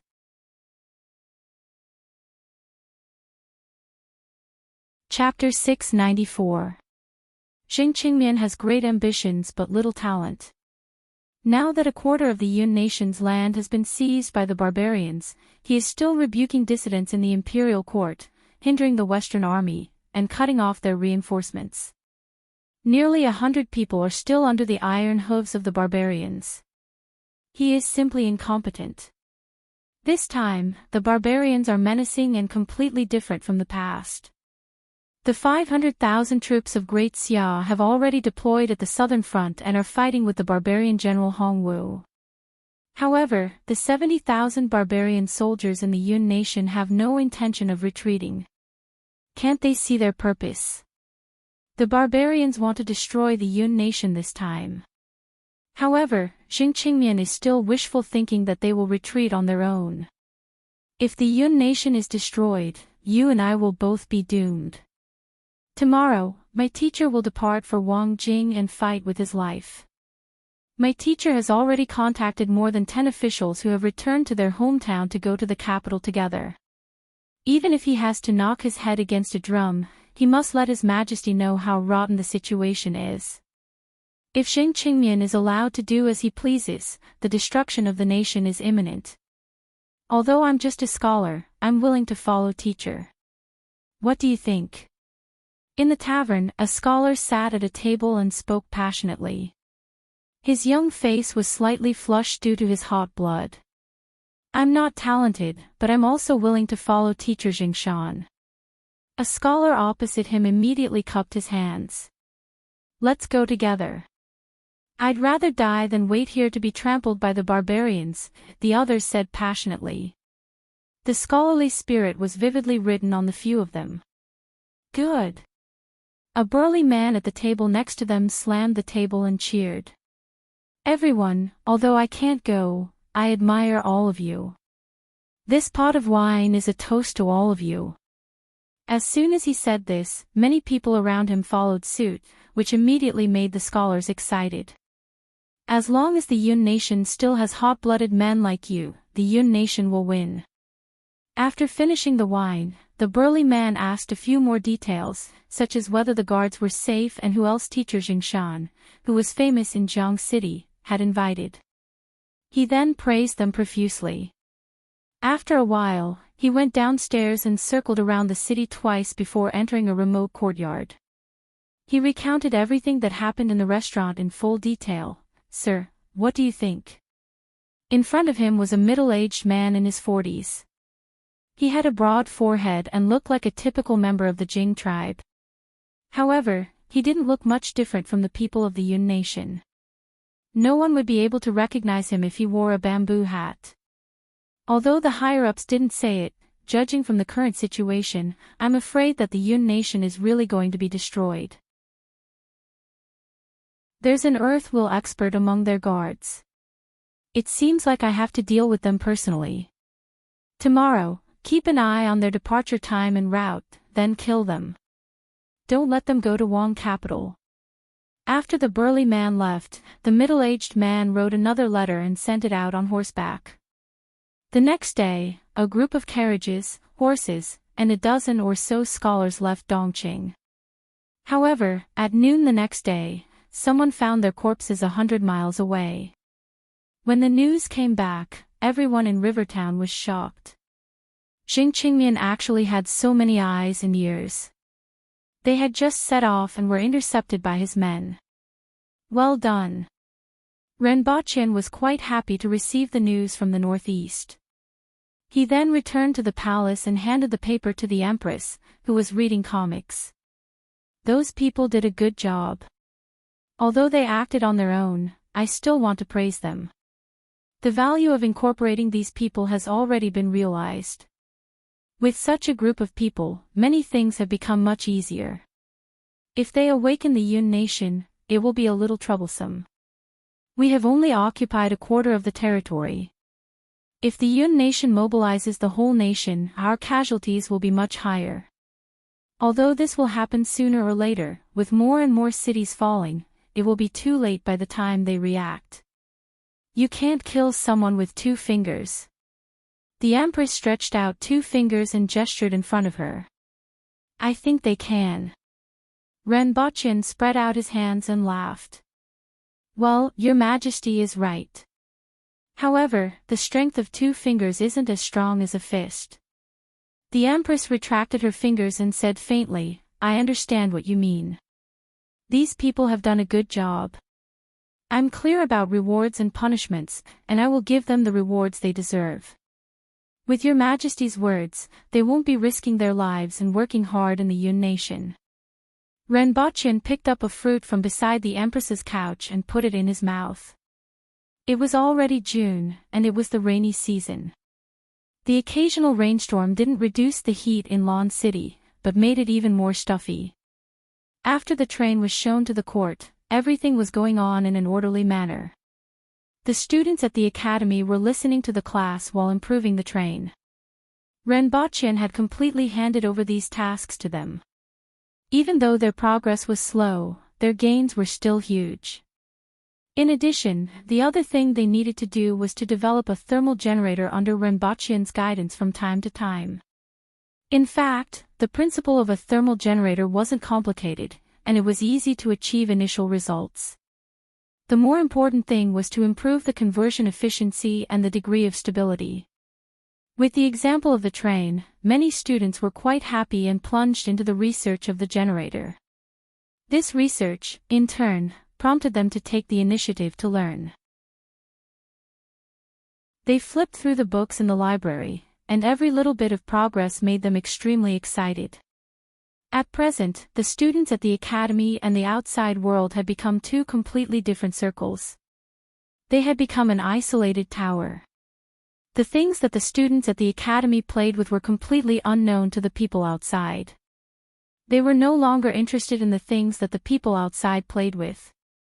In front of them was a brand new world full of unknowns, and every once in a while, they would discover something new in this world.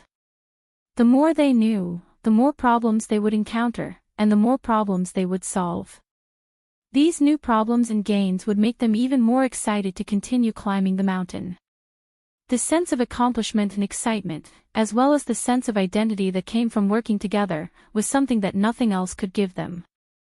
Even Tong Lan had become one with the other students, even though she still had that arrogant look on her face. However, there were also exceptions in the academy. For example, Qing Lian was obsessed with mathematics and couldn't extricate herself from it. Every day, she would hold books on algebra and geometry without letting go of them for even a moment. Faced with all kinds of questions from Qing Lian every day, Renbochin was forced to pick up the mathematics that he had returned to the teacher long ago. On the other hand, with the maturity of the high-yield crops brought by Renbochin, the harvest of thousands of kilograms per mu had already made Lawn City and the surrounding cities rich in food. New crops such as pumpkins and potatoes began to appear in the market in large quantities and were accepted by the people. These high-yield crops and canned fish, which had been increasing in production, had greatly relieved the pressure brought about by Dao's repeated conscription over the past year. The Empress also took this opportunity to mobilize more auxiliary troops from more cities to the Yun nation. On the one hand, they had to transport the plundered goods, and on the other hand, they had to manage the prisoners of war and dig the 3 iron mines that they had just obtained. Now that Xi Donglai was plundering money, food, and resources from the Yun nation, a large number of prisoners couldn't be sent back to Dao in time and could only be guarded or killed on the spot.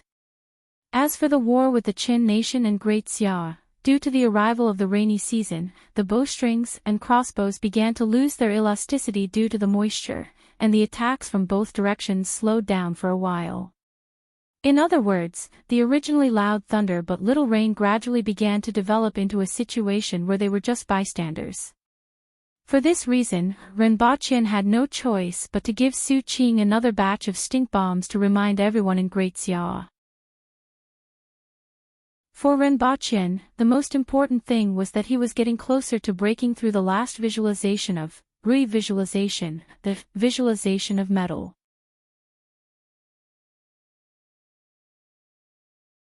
Chapter 695. There were no plants, and the ground was dry and cracked. Swords of different shapes were stuck in the ground. Every few steps, there would be a quaint sword half buried in the ground. The background of the sky was a fiery red sunset. The fiery red sky, the surrounding desolation, and the ownerless swords gave Rinpochen a sense of desolation. The land of sharp metal was the name of this place. Rinpochen walked forward slowly. Although he didn't come into contact with anything, there were bloody wounds on his body from time to time. It was as if there were countless invisible swords trying to cut him into pieces. This was the world of the visualization of metal. Everywhere was filled with invisible sharp metal chi.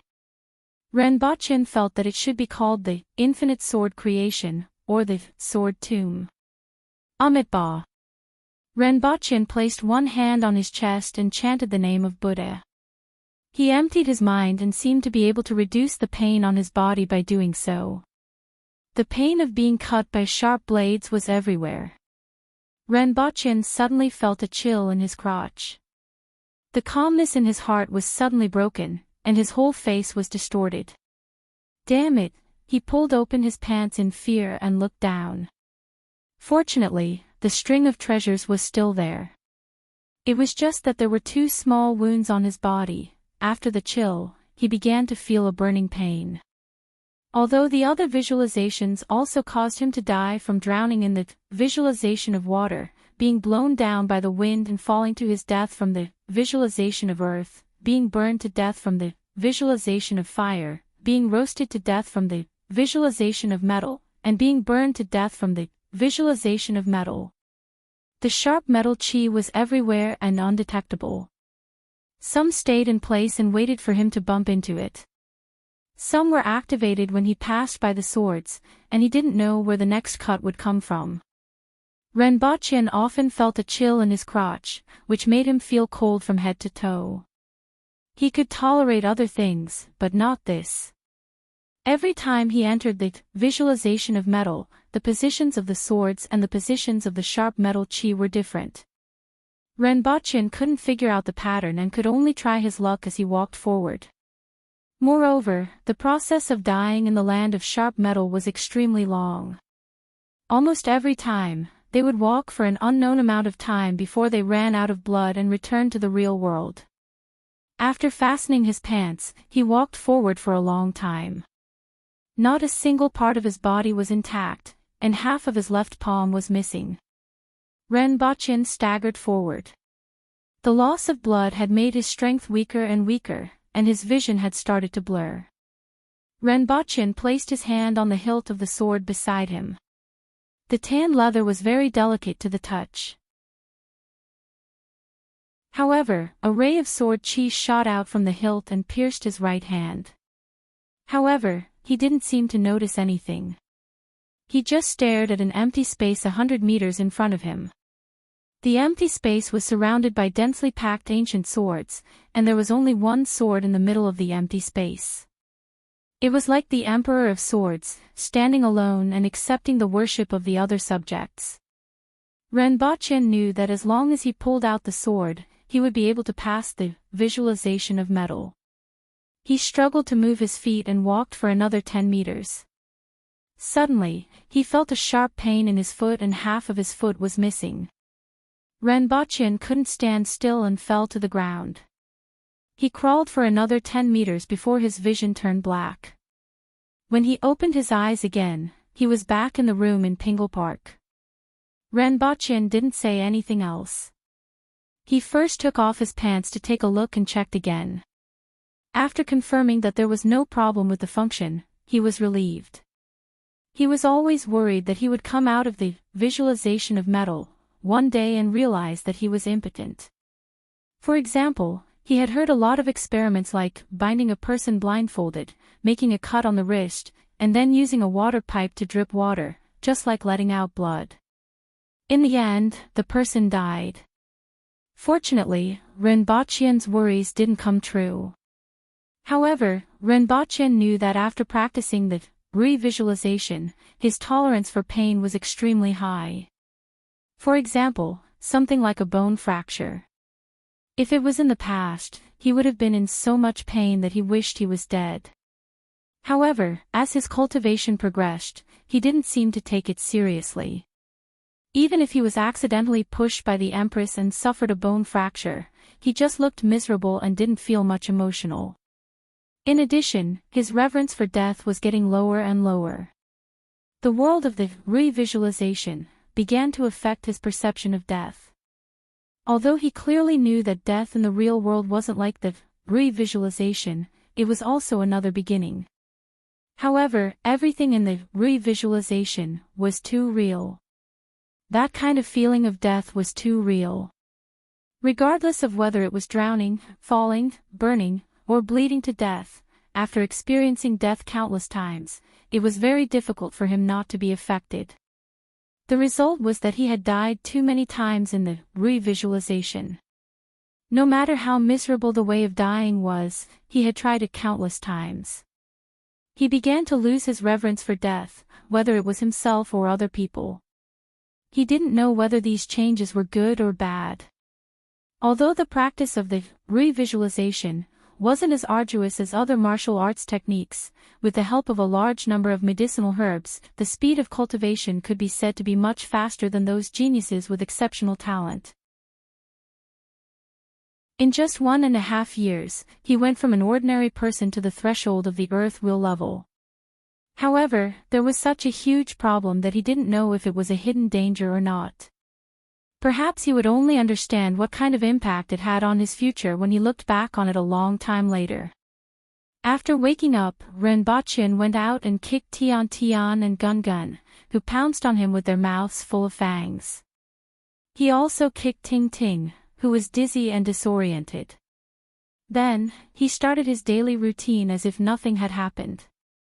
The death in the visualization of metal, and the realization at that time could be recovered as long as he slept and didn't have any impact on himself.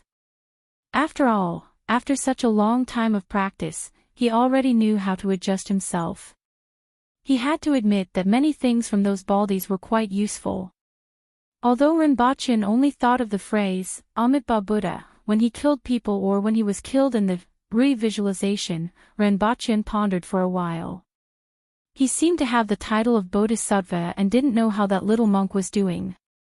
At noon that day, Rinpoche received a letter from the little monk asking for help. This made Rinpoche feel that he had the gift of foresight or the gift of a crow's beak. Bodhisattva, there's nothing to eat. Xing Ruo is about to starve to death. However, the teachings of Buddhism have not been passed down and the benefactress has not understood the wonders of conversion. Xing Ruo still has to be saved. Bodhisattva, please send some food. Note, food for 1,000 people. Looking at this message that came out of nowhere from Tianjing Basin, Rinpoche scratched his head. Back then, didn't his master ask him to snatch a man from the benefactress? How did it become about converting the benefactress? What exactly happened to this little monk Xing Ruo? After a series of inquiries, Rinpoche didn't know whether to laugh or cry. During this period of time, the little monk had been doing quite well in preaching in Tianjing Basin.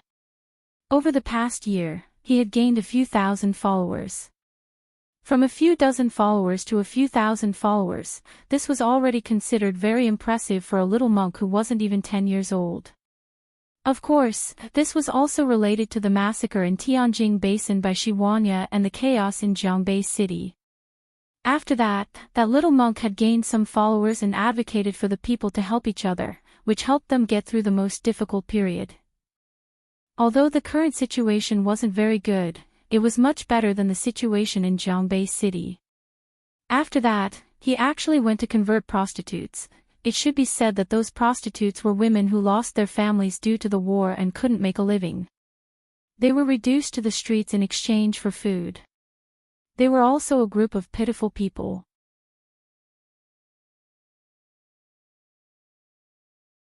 Chapter 696. In the following days, Rinpoche kept trying. The most recent time, he bled to death at the edge of the boundless sword formation. The furthest he went was about 200 meters away from the boundless sword formation before his throat was pierced by a sword that suddenly appeared. However, Rinpoche knew that he was very close to breaking through. No matter how the sharp metal energy and the sword formation changed, he was still advancing. A distance of 100 meters. If he was lucky, he would be able to break through the next time. If he was unlucky, he might need to try 10 or 20 times. After another half a month, he was missing 4 fingers on one hand, and his other hand was broken at the elbow. He was missing an ear, and he was blind in one eye. There was almost no part of his body that was intact. He looked as miserable as he could be. However, this couldn't stop the fire in his heart. He had finally walked out of the sword formation. After more than 7 months, he had died more than 200 times. There wasn't a single part of his body that wasn't injured. However, he had finally walked out. Ah! Renbocchen roared at the sky and used all his strength to stride forward. However, before he had even walked half the distance, he felt a sharp pain coming from his knee. He lost his balance and fell forward. At that moment, his injured calf was chopped off by the sharp metal energy that was floating in the air. Bang! Renbocchen fell heavily on the ground. His heart trembled. The feeling of falling again and again, bleeding to death surfaced in his heart. He secretly clenched his teeth. Could it be that he was going to fail again? However, even if he failed, he couldn't just wait for death here. Even if he was a little closer to that sword, the chances of success would be higher next time. Renbocchen clenched his teeth and crawled forward with his hands and feet. The wounds on his body were covered with sand, and at the same time, a long trail of blood was left on the ground. The strength in his body was getting weaker and weaker, and his body was getting colder and colder. However, the distance between him and that sword was getting closer and closer. If others could see this scene in his consciousness, they would be able to feel the tenacity exuding from Renbochen's body. If it was someone else who kept dying over and over again like this, those who were weak would have given up long ago. Even if an ordinary person didn't break down, their personality would change drastically. However, Renbocchen persevered time and time again and never relaxed. Normally, he would even laugh and cry. Even Renbocchen himself didn't expect his mental fortitude to be this strong. However, in Dayo's 1.5 years, he had honed his skills to such an extent. Even with his broken elbows and exposed knees, he still crawled forward bit by bit, even though every movement would cause him severe pain. He had forgotten the passage of time. Even though his body was extremely weak, he did not die. With his last breath, he crawled to the sword. A sword with a red hilt made of an unknown material. Unlike the other ownerless swords that were broken, this sword's entire body was bright as snow, as if it was meticulously cleaned by its owner every day. Moreover, there were no patterns on it. There was only an inclined surface in the middle of the blade. It seemed that the middle of the blade was much thicker than the 2 sides of the blade. Ha, ha, ha, ha ha ha. Renbocchen lay on the ground and laughed. The sword was right in front of his fingertips, and his fingertips could almost feel the coldness of the blade. He could finally touch it. Stand up, stand up. Renbocchen mumbled softly after he had laughed enough. He used the hand that was missing 3 fingers to support his body and slowly lifted his upper body. He then realized that he was completely unable to stand up due to his missing left arm and leg. Renbocchen gritted his teeth and used his broken arm to support himself on the ground. The pain of his flesh rubbing against the sand and gravel on the ground, as well as the pain from all over his body, almost made him groan in pain. The simple action of getting up took him a full minute. Blood and sweat continuously spilled on the ground below him. If he moved a little slower, the pain might be less, but it would take too long. Renbocchen didn't know how long his current body could hold on. He struggled to kneel on the ground and pressed his broken knee to the ground. Renbocchen was finally able to reach for the hilt of the sword. He could touch it with his hand, and it felt moist, just like skin. Whether it was the texture or the texture, it made Renbochin feel that the sword hilt was wrapped in blood-stained human skin. Ha! Renbochin let out a long breath that reeked of blood. All that was left was to pull the sword out. Renbochin tried hard to lift his arm, but the sword didn't budge an inch. He tried 3 times in a row and used up most of his remaining strength, but the sword still didn't budge an inch. I don't have enough strength. I have to stand up, Renbochin muttered to himself while gasping for air. The blood loss and pain made it very difficult for him to breathe. Renbochin used 2 fingers and his palm to firmly hold the sword hilt. He shifted his center of gravity forward and used his hand to support his body to stand up.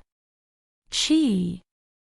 To his surprise, the sword was actually pressed down by the strength of his body. It was as if it had pierced through something below and made a soft sound. Hee hee, hee hee hee hee. Renbochin laughed inexplicably. He always thought that he had to pull the sword out. Ever since he saw the sword, he had this feeling. In the end, he actually had to press it down. If he had arrived here in one piece, he didn't know how much effort he would have had to put in to realize this. He was really lucky. As Renbochin thought about it, he couldn't support his body anymore and fell to the ground. His consciousness became more and more blurry, and he could return to reality at any time. Rumble. The sky was shaking, the earth was shaking, and everything in this world was shaking and collapsing.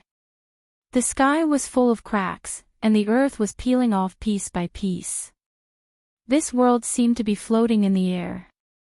Now that the layers supporting the world had been pierced, the world began to collapse and peel off. When this world peeled off to the end, it scattered like fragments, leaving only a boundless void. All of Renbochin's senses were deprived. His sight, hearing, smell, touch, strength, pain, and even the feeling of the passage of time. Except for his slow thinking, everything else was gone. He floated in the darkness just like that. In the outside world, Renbochin's body was also undergoing changes. The lungs corresponding to gold began to undergo an inexplicable change the moment he broke through. The impurities in his lungs were removed, and Renbochin, who had lost consciousness, spat out mouthfuls of black mucus. These were the impurities that had been stuck in his lungs for so many years. They were stripped off and expelled from his body during this change.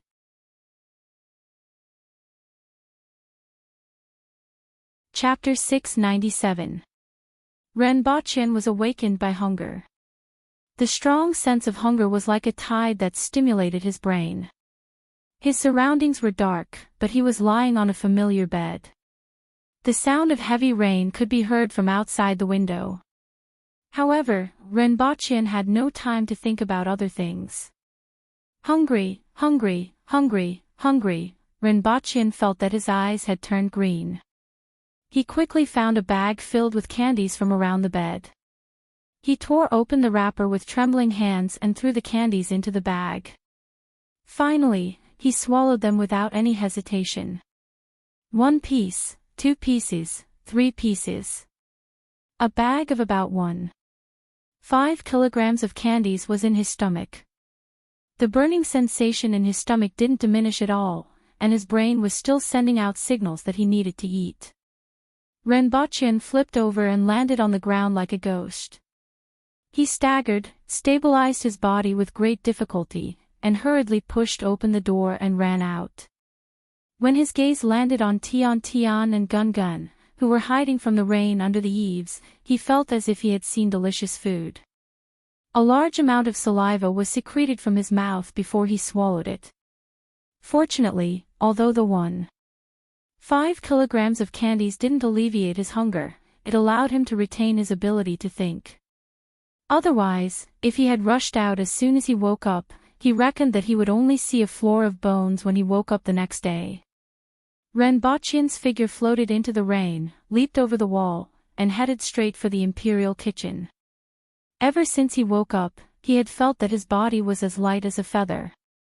Originally, he could only jump about 10 meters, but now, he could easily jump 20 to 30 meters, which almost made him crash into a tree. However, he only pressed on the tree with one hand to slow himself down. He flipped his body up, landed on a branch, and dashed forward again. "Who's there?" A shout came from the darkness. Although Rinpoche couldn't see, he could sense that there were two very distinct auras in the darkness ahead. In the past, it was extremely difficult for Rinpoche to detect them. Now, he could easily sense that there were two people there and could even sense their approximate strength. Is this an earth will expert? Rinpoche thought to himself. He then said in a deep voice, "It's me, the principal of the Black Bamboo Academy." As soon as he spoke, he was slightly stunned. This voice didn't seem to belong to him. It was deeper than his own voice, and it sounded a little hoarse and torn. "Sir Ren?" someone asked in the darkness. "It's me." Rinpoche jumped down from the tree and gradually saw the two guards in the dark. "Who are you?" Their expressions changed when they saw Rinpoche. The steel sabers in their hands slashed at him gracefully. "Rinpoche, can't you two recognize me?" Rinpoche retreated as he endured the hunger that never stopped. With a light leap, he landed on the wall behind him. However, the steel sabers of the two men followed him like a shadow, even splitting the rain in the air. "What kind of demon is this? How dare you impersonate Sir Ren?" Rinpoche leaped, and with a bang, the entire wall was split apart by the two of them. If he had encountered such a situation in the past, he would probably have had to teleport back to Earth in an instant. However, even though the two of them were fast, he was able to grasp their movements in the dark and evade them. "I'm Rinpoche. Can't you recognize me?" Rinpoche frowned again. How could the Imperial Guards not recognize him? Even if you want to impersonate, you have to be more realistic. "Look at you, which part of you looks like Sir Ren?" Furthermore, if it was Sir Ren, he would have been killed by that slash just now, the duo shouted as they chased after him. Rinpoche was speechless. Following their shouts, people in other parts of the palace responded with long roars. As if a hornet's nest had been poked, figures appeared on the roofs and walls and quickly surrounded Rinpoche. Without saying a word, rays of sabers surged toward Rinpoche and joined in the strangulation. "Damn you!" Rinpoche was about to die from anger. He was already starving to death, but he still had to be entangled by them. He had just broken through to the earth will level, yet he was already strangled by these guards. It was simply a joke. However, facing the rays of sabers around him, Rinpoche felt a great sense of danger and had goosebumps all over his body. He clearly felt that there was an opening around him, but his body couldn't keep up with his brain at all. He could only watch helplessly as the sabers in the rain sealed off all directions around him. It was as if he would be split in half in the next second. "Metal chain!" Rinpoche shouted in his heart. If he didn't block them now, the Empress would be able to collect his corpse in a while. Furthermore, the metal chain often appeared. Even if those people couldn't recognize him, there would always be someone who could, right? As Rinpoche shouted in his heart, a chain popped out from the top of his head. When it realized that it was surrounded by steel knives, it was startled and straightened its body, just like how an animal would straighten its tail when it was frightened. Boom! A bolt of lightning struck down, and the metal chain suddenly became a lightning rod.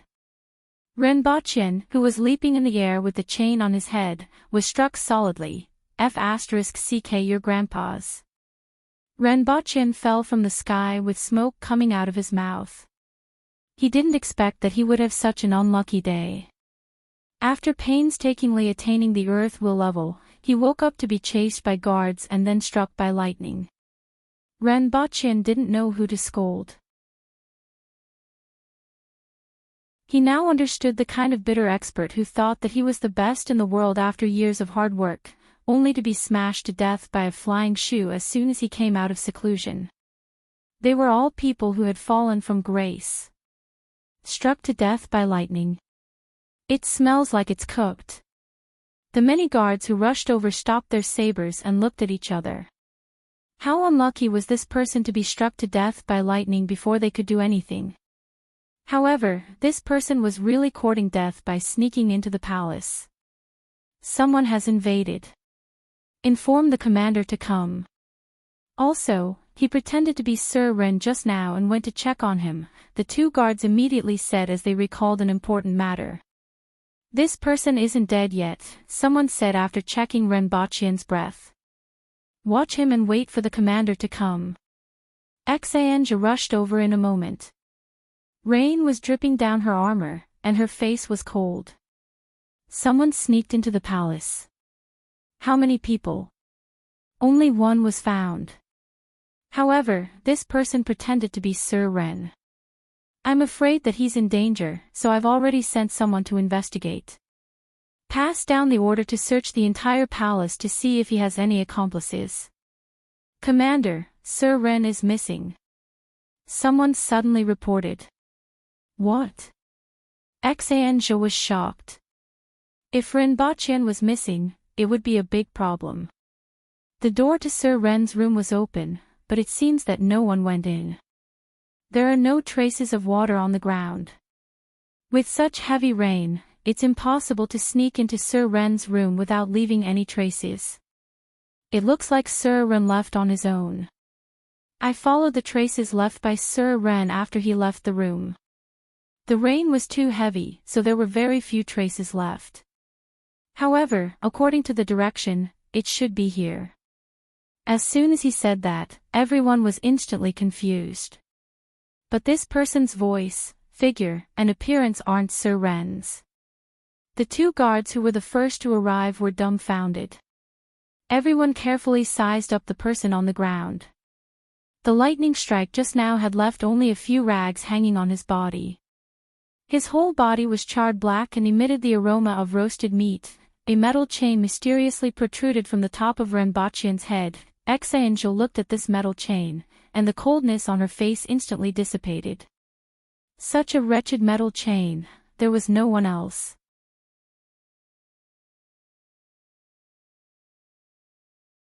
Chapter 698. Damn it. Damn it. Damn it. In the boundless darkness, all that was left in Renbachian's mind was his resentment towards the group of simple-minded guards and that brilliant bolt of lightning. During this period, he would occasionally curse the metal chain and then continue to curse the group of guards and that bolt of lightning. He had just broken through to the earth will level and was struck by lightning before he could even have a bite of meat. Was there anyone more miserable than him? After cursing in the darkness for an unknown period of time, Renbachian suddenly felt that the surrounding darkness was a little different. It was a very subtle difference. There seemed to be a trace of purple pulsating in the darkness. It was just that the trace of purple was too small and hidden in the darkness, so he didn't notice it. What is this? The new discovery in the endless darkness made Renbachian suddenly raise his spirits and search for that trace of purple. For an unknown period of time, Renbachian had been trying hard to find traces of that trace of purple. However, he only found it twice, and both times were fleeting. This made him even more curious. However, at this moment, he felt himself being pulled by something. Following which, he felt dizzy.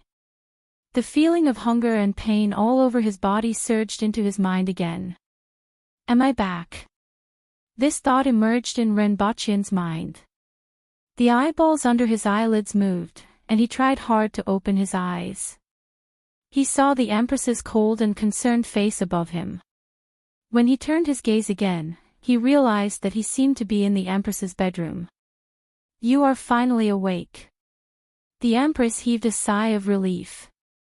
Following which, she said softly, you are lucky. If it were someone else, they would have been in danger this time. It was dangerous enough for me. Renbachian thought to himself. He was very conscious and could even feel the presence of 3 people in the hall. 2 of them were very weak, Qing Yuan and Hong Wuan. The last one was at the earth will level, but he didn't know who it was. Your Majesty, Sir Ren should be fine. It's just that he has consumed too much energy and needs to replenish his body, an old voice said from the side. I understand, the Empress replied. Following which, the sound of that person's footsteps could be heard. Water, meat. Ren Baqian's lips trembled. He was about to go crazy from hunger. Drink this first. The Empress got Hong Wuan to help him up and got Qing Yuan to feed him a bowl of black juice. Just as it entered his stomach through his esophagus, it turned into a warm current that spread throughout his body. What followed after was an even crazier and crazier sense of hunger. Meat. Meat. Ren Baqian felt so hungry that he could eat an entire four-corned cow. Although he used to think this way when he was hungry, he usually only managed to eat a tail. But this time, he really felt that he could eat a cow. Inform the Imperial Kitchen, the Empress instructed. Following which, she stuffed a fruit into Ren Baqian's hand and said, eat it first. Ren Baqian raised his hand and finished the fruit in 2 or 3 bites. When he was about to reach for another one, he suddenly froze. In the past, people used to describe people's skinny hands as chicken claws. But he felt like he was stretching out a chicken's claw. The skin was sticking to the bones, and there was almost no flesh left. Only the blue veins were moving up and down on the back of his hand. He stretched out his other hand and did the same thing. Ren Baqian suddenly remembered that the guard couldn't recognize him previously. What have I become now? Ren Baqian asked with a strange look on his face. Hong Wuan, bring me the mirror, the Empress instructed faintly. Following which, Ren Baqian saw in the mirror a skinny skeleton with almost no flesh under the skin. Ren Baqian originally weighed 100 kilograms, but now, he looked like he was only 25 to 30 kilograms. The loose clothes hung on his body as if they were wrapped in a piece of cloth. His exposed skin was full of cracks, making him look even more terrifying. Also, there was a trace of purple in his eyes. This is me. I didn't expect that your breakthrough this time would be so dangerous. You actually transformed a large amount of flesh and blood into essence and circulated it in your 5 viscera. If it was any worse, I'm afraid you would have become a dried corpse, the Empress said softly with a trace of lingering fear in her voice. If it wasn't for the fact that Ren Baqian had eaten a lot of natural treasures, used the best medicinal herbs for cultivation, ate the best food, and was in peak condition, he would have become a dried corpse during this breakthrough. However, you will be able to recover after you eat more, the Empress said again. Ren Baqian nodded, grabbed a fruit, and stuffed it into his mouth. After finishing all the fruits in the Empress's bedroom, Ren Baqian didn't know if it was because of the effects of the drink or the fruits, but he felt a little more strength in his body. I can't wait for them to finish cooking. I'll go to the Imperial Kitchen. Ren Baqian propped himself up and said. The Empress grabbed Ren Baqian's collar and went to the entrance of the bedroom in a flash. After a while, they arrived at the Imperial Kitchen. The Empress put Ren Baqian on the ground and said, "You're too light." Ren Baqian didn't reply and staggered into the Imperial Kitchen. When he smelled the aroma of food being cooked, his eyes turned green. Amidst the cries of the Imperial Kitchen cooks, he picked up a piece of cooked meat and started gnawing on it. Do what you need to do. Hurry up, the Empress followed behind Ren Baqian and said to everyone. Yes, Your Majesty. Everyone did what they needed to do. Ren Baqian was like a hungry ghost that had been starving for thousands of years. He ate a piece of meat in a few bites and immediately grabbed another piece of meat. In no time, he had finished the meat that the Empress had prepared. However, his hunger didn't seem to be alleviated at all. Ren Baqian looked at the vegetables again. After eating a few mouthfuls, he couldn't take it anymore. He picked up a piece of raw meat and started gnawing on it. When he had eaten more than half of the horned beef and jumping lamb in the Imperial Kitchen, he took the freshly prepared food and poured it into his mouth. He ate this meal from the time he woke up until the sky turned dark. The cooks in the imperial kitchen were so busy that they were drenched in sweat. They finished everything in the imperial kitchen and asked the imperial court to send a batch of meat over before Renbochin was satisfied. Phew! Renbochin heaved a long sigh of relief. The strength that he hadn't felt in a long time had finally returned. Furthermore, it was even stronger than before. Renbochin felt that he could beat up the little Lolita now. At the same time, his body expanded from being a bag of bones to being inflated like a balloon. Although he hadn't reached his original size, he at least looked like a human instead of a skeleton wrapped in a layer of skin. The most important thing was that the crazy hunger was finally gone. I'm finally alive. Renbochin patted his belly and sighed. Renbochin ate for the whole day while the Empress sat by the side and waited for the whole day. During this period, she even sent someone to her bedroom to bring her manga over. The Empress raised her head and asked, "How do you feel now?" "Very good. I feel like I can smash a mountain." Renbochin clenched his fists. His knuckles were cracking. The feeling of being full of strength was really great. Renbochin looked down at his arm. It was covered in patches of dead skin that had been stretched open, revealing the new skin underneath. He casually tore a few times on his arm. The dead skin that was previously charred by the lightning fell off in large chunks, and the new skin underneath looked more tender than before. "It's good that you are fine. I'm also tired and will go back to rest." The Empress closed the manga, took a step forward, and disappeared without a trace. Although the Empress didn't do anything, she had been waiting for Renbochin to wake up and had been worried about him.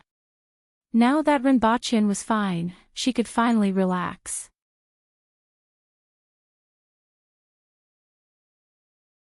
Chapter 699. His strength was obviously much stronger than before.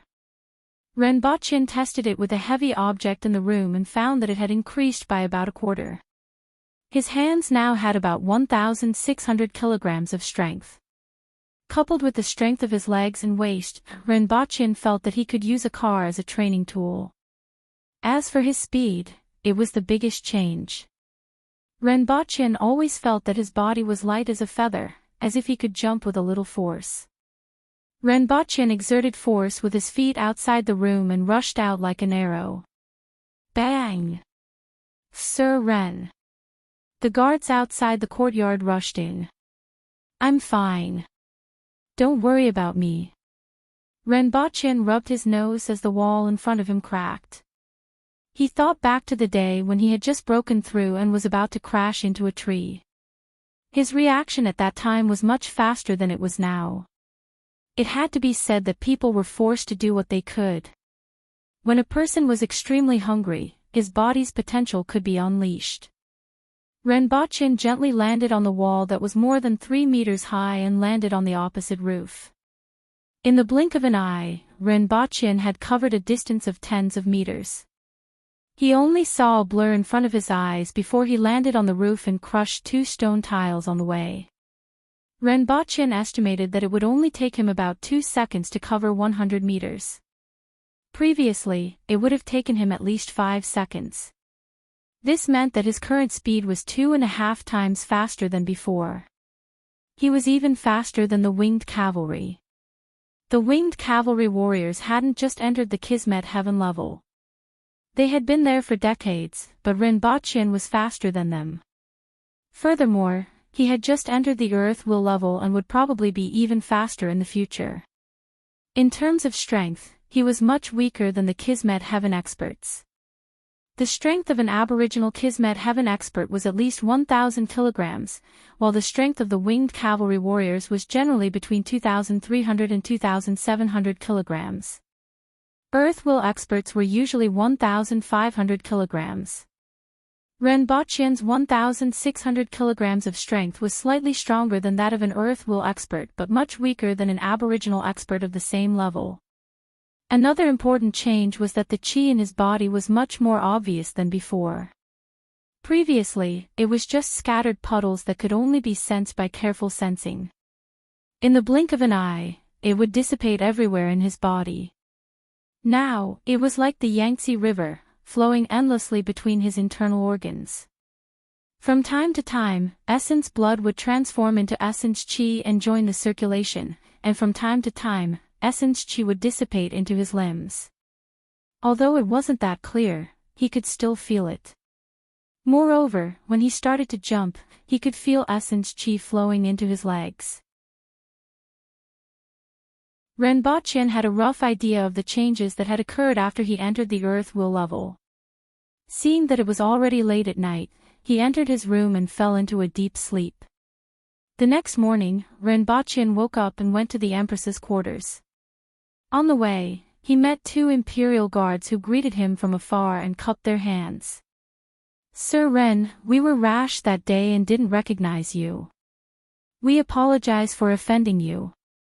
"Forget it." Renbochin waved his hand. Not to mention these two people, even his own mother wouldn't be able to recognize him.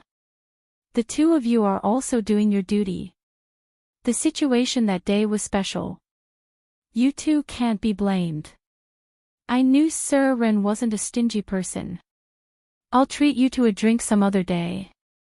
After bidding farewell to the two of them, Renbochin went to the Empress's quarters and saw that she was sitting in front of a mirror as she groomed her. "Have you rested enough?" the Empress asked softly upon seeing Renbochin enter. "I'm fine now."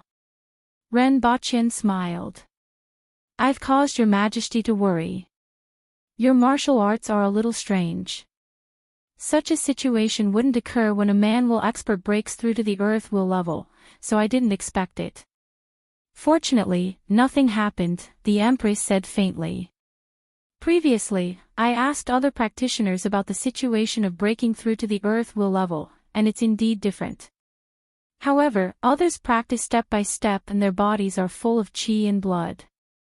Other people often practice for more than 10 years. During practice, they will naturally convert a small amount of blood essence into essence chi and slowly change their bodies. When breaking through, they don't need to consume so much chi and blood. However, I reached the sky in a single step. I first used medicinal herbs to nourish my body and used the 5 thoughts visualization to cultivate my internal organs from the inside out. I used more than a year to walk the path that others took more than 10 years to walk. Naturally, it's much more dangerous," Renbochin said. He had already thought about the internal situation last night. "Well, it's good that you know. This martial art of yours was obtained from the treasury of the previous dynasty. Currently, no one knows the specifics. I'm afraid that there are many parts that aren't stated clearly, so you have to pay more attention. Fortunately, you were lucky enough to obtain the other volume of this martial art. Make more speculations to prevent this kind of thing from happening again. After all, you won't be so lucky every time," the Empress said faintly. "Okay." He responded softly and stood at the side, quietly watching the Empress dress up. The Empress was used to his gaze in the past, but this gaze made her feel a little different. She blushed and softly reprimanded, "What are you looking at?"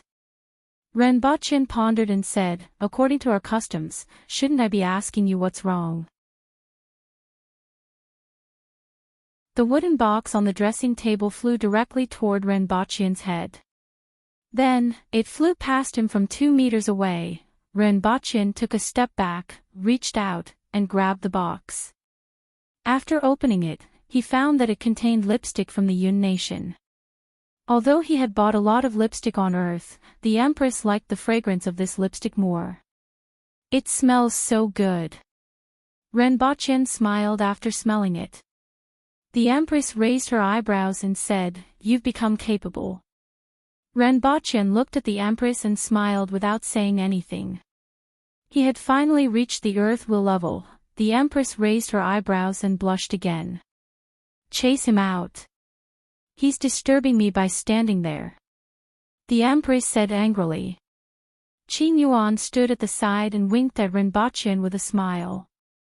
I'm waiting for your majesty to have breakfast together. Renbochin smiled, but he didn't stare at the Empress anymore. Otherwise, he would be the unlucky one if she became too embarrassed. After accompanying the Empress for breakfast, Renbochin hurried to the academy. When he came out of the palace, he happened to meet people who were waiting outside for the morning court session. The court session in Dao didn't start at 5 a.m. like in ancient China, but at 7 a.m. Renbochin went to the academy at the same time as the court session, and there were already many people waiting outside the palace. Hey! Many people were stunned to see Renbochin. With so many people in the court, it was impossible for them not to see the change in Renbochin's cultivation level. Sir Ren has actually improved. This is really rare. Tonight, I'll celebrate with you at Yanyan restaurant. As soon as he saw Renbochin, Tong Jingye welcomed him with a hearty laugh and slapped him with his palm the size of a cattail leaf fan. For Tong Jingye, there was nothing that couldn't be solved by a trip to a brothel. If there was, he would go there twice.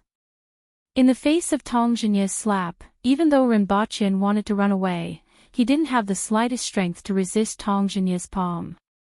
In his eyes, Tong Jingye's palm, which was as big as a cattail leaf fan, seemed to cover the sky. No matter where he tried to retreat, the palm would land on his shoulder. 2 slaps nailed Renbochin to the ground. It's much sturdier than before. Tong Jingye sighed and clicked his tongue. Sir Tong, you can't invite Sir Ren to Yanyan restaurant this time. Shi Qing took a few steps forward and smiled. What's wrong? Tong Jingye was still a little respectful towards Shi Qing, so he turned his body to face him and asked. Since Sir Ren has already advanced to the Earth Will level, it's time to discuss Her Majesty's marriage. Shi Qing stroked his beard and smiled. Back then, Her Majesty was stubborn and everyone wasn't optimistic. However, over the past year, Renbochin had demonstrated his ability and reached the Earth Will level half a year earlier than expected. This showed that Renbochin still had a certain level of talent and could improve further in the future. Tong Jingye was happy to see this happen. Renbochin pulled himself out of the ground, landed behind Shi Qing in a flash, and said, I won't disturb you anymore. I'll take my leave now. After saying this, he turned around and ran away to avoid being slapped into the ground again. Comrade Shi Qing is a good comrade. Renbochin sighed in his heart as he ran. Shi Qing was still the most reliable person at critical moments. After Renbochin left, everyone started whispering to each other. They didn't expect Renbochin to break through to the Earth Will level so quickly, which was much faster than everyone expected. Most importantly, it seemed like Her Majesty's marriage would be put on the agenda.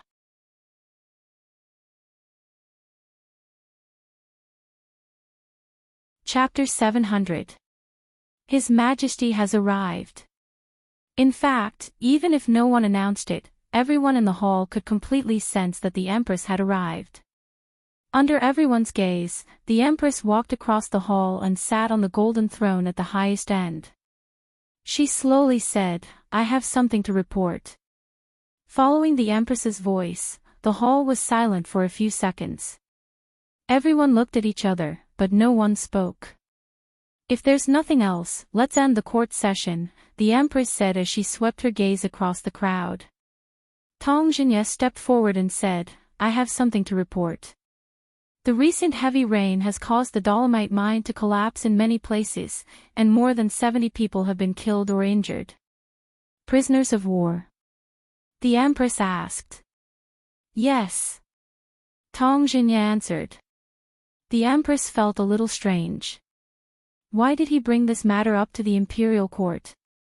Although Renbochin made the prisoners of war sound very important, in the hearts of everyone, the death of dozens of prisoners of war was as natural as rain today.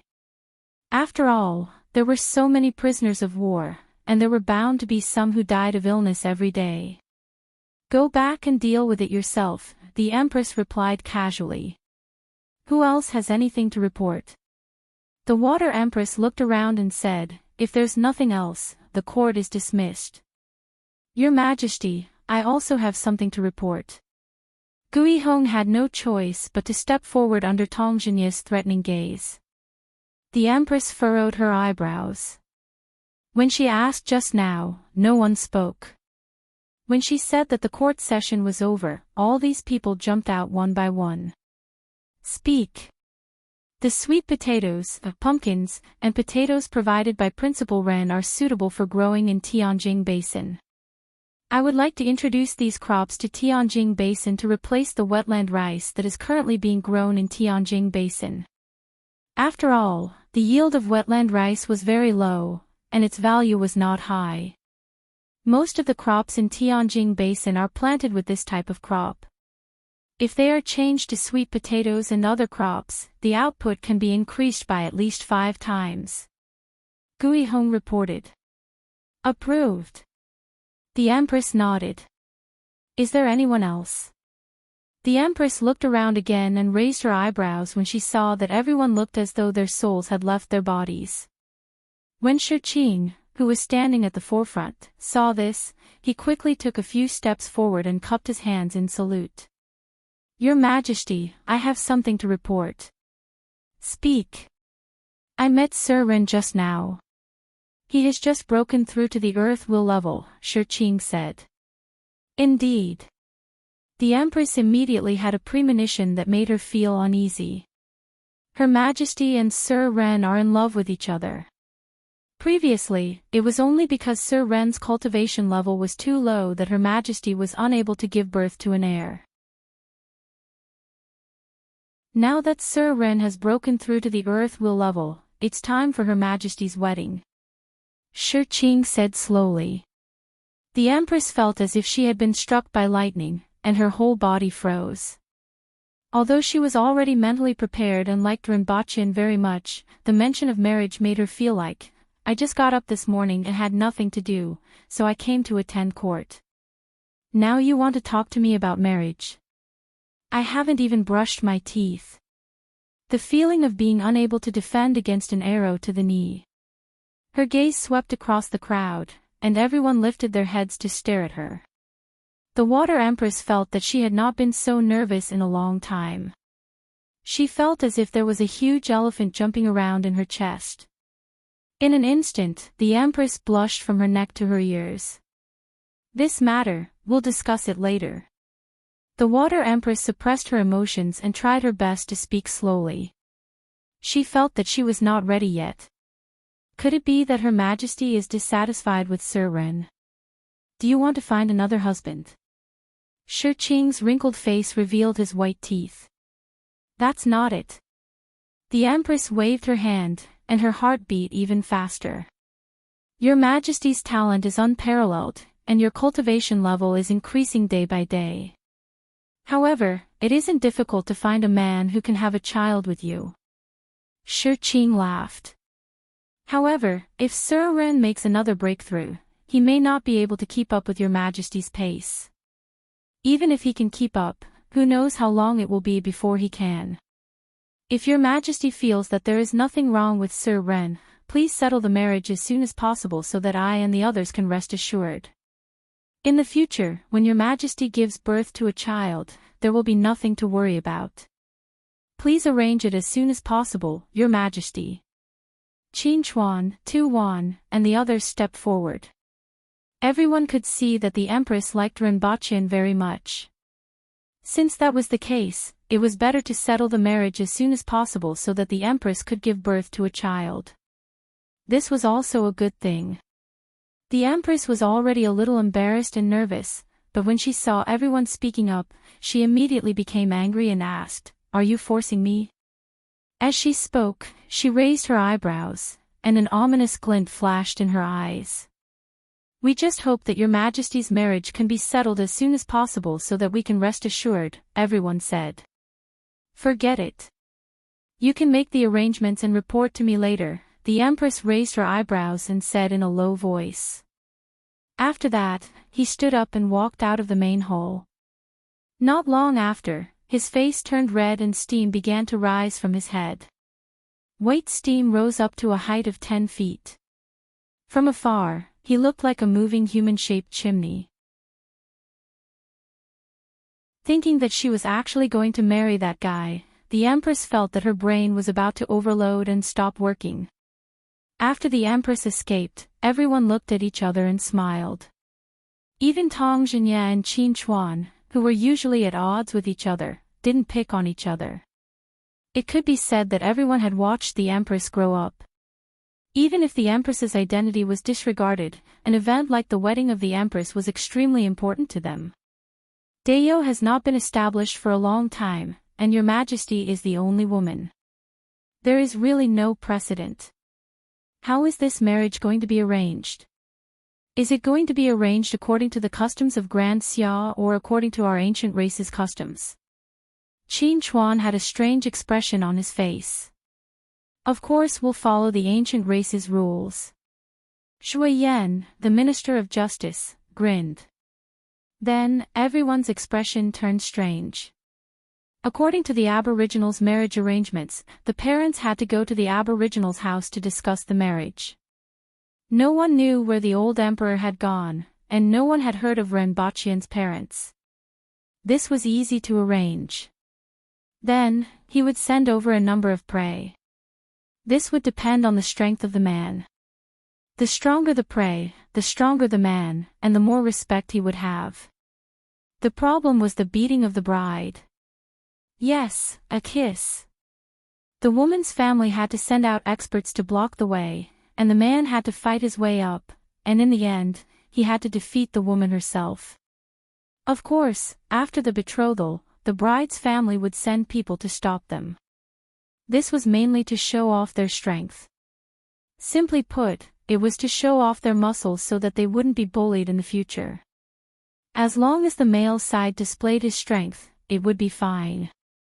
Usually, they would exchange 3 to 10 moves, depending on the situation at the time. As for getting past the girl herself, if they were in love with each other, the girl would go easy on him. However, with Renbachian's small physique, even if he went easy on them, who could he beat? Even if he went easy on them, he couldn't beat them. He would fall to the ground with just one finger. After all, the Aboriginals respected the strong, and it was rare for a woman to find a husband who was weaker than her. Even if he was slightly weaker, the difference wouldn't be too big, and the ceremony would be more or less acceptable. However, the Empress found such a weak husband, which was rare among the Aboriginals. Even if she wanted to go easy on him, it would be difficult. Needless to say, there would definitely be a few officials from the court blocking the way, most likely Hong Wu. Then what? Renbachian stretched out his finger, and Hong Wu would fall to the ground. Even if Hong Wu was too strong, Tong Jinye and the others wouldn't be able to do it. These people still had a sense of shame. Even if they were acting, they couldn't act so fake. Not to mention the Empress herself. He wouldn't be able to beat her even if her hands and feet were tied up. If they followed the customs of the Aboriginals, how would they beat the bride? Why don't we follow the customs of Great Xia? Tu Wan suggested. I'm afraid it's not appropriate for our Aboriginal Empress to marry according to the customs of Great Xia. If word gets out, we will be ridiculed, someone immediately objected. Everyone nodded. They didn't even need to think about the customs of Great Xia. Even though Her Majesty had agreed, it was difficult for everyone to arrange the wedding. After all, there was no precedent. Furthermore, Renbachian was too weak. Why don't we discuss this matter later and set the date of the wedding first? Xian Hua, the Minister of Rights, frowned. Should we inform the General-in-Chief who supports the nation? Someone else asked. After all, Hong Wu and the Empress had a very good relationship. Even though they weren't like father and daughter, they were close. How could they not let Hong Wu know about this? In that case, use the radio to contact Hong Wu first. Everyone else, go back and think about how to arrange the wedding and see if there are any good ideas. Shi Qing said.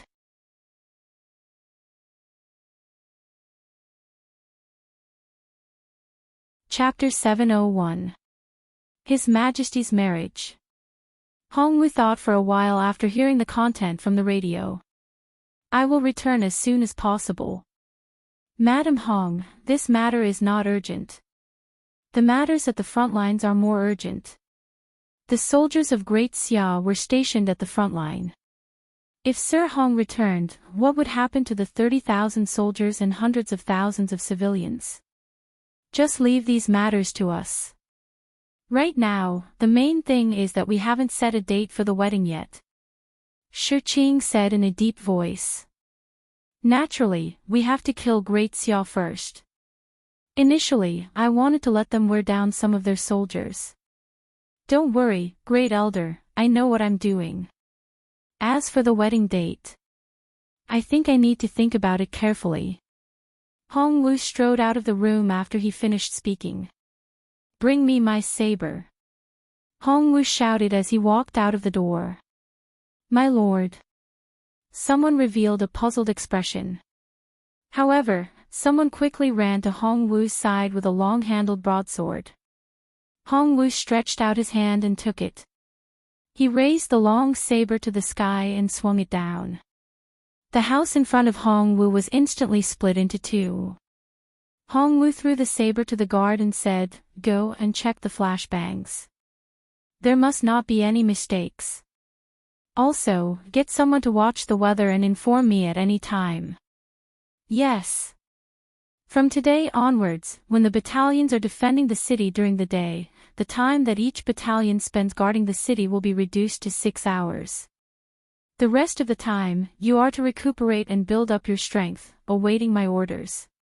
Milord, aren't you being too hasty? The deputy general beside him immediately stepped forward and asked. He instantly understood the meaning behind Hongwu's order. If that's what you think, then Great Xia will naturally think the same. No matter what, they wouldn't have thought that I would attack. At night, they would use flash grenades to launch a surprise attack. Then, they would harass, divide, and strangle them. Firstly, the opponent was caught off guard, and secondly, he was blinded by the flash grenade. In his panic, he was like a piece of meat on a chopping board. I still don't understand why you suddenly made such a decision. If that's the case, the other party will retreat back to Tiesua Pass when they see that the situation is not good. The deputy general was puzzled. If they only had the original 20,000 soldiers, it would be good if they could defend the city. Fortunately, another 10,000 soldiers were transferred over. Although they were new soldiers, the ordinary aboriginals had considerable fighting strength. These new soldiers were recruited from the villages in the 60,000 mountains. This way, the Protectorate of the North would have a little more ability to counterattack.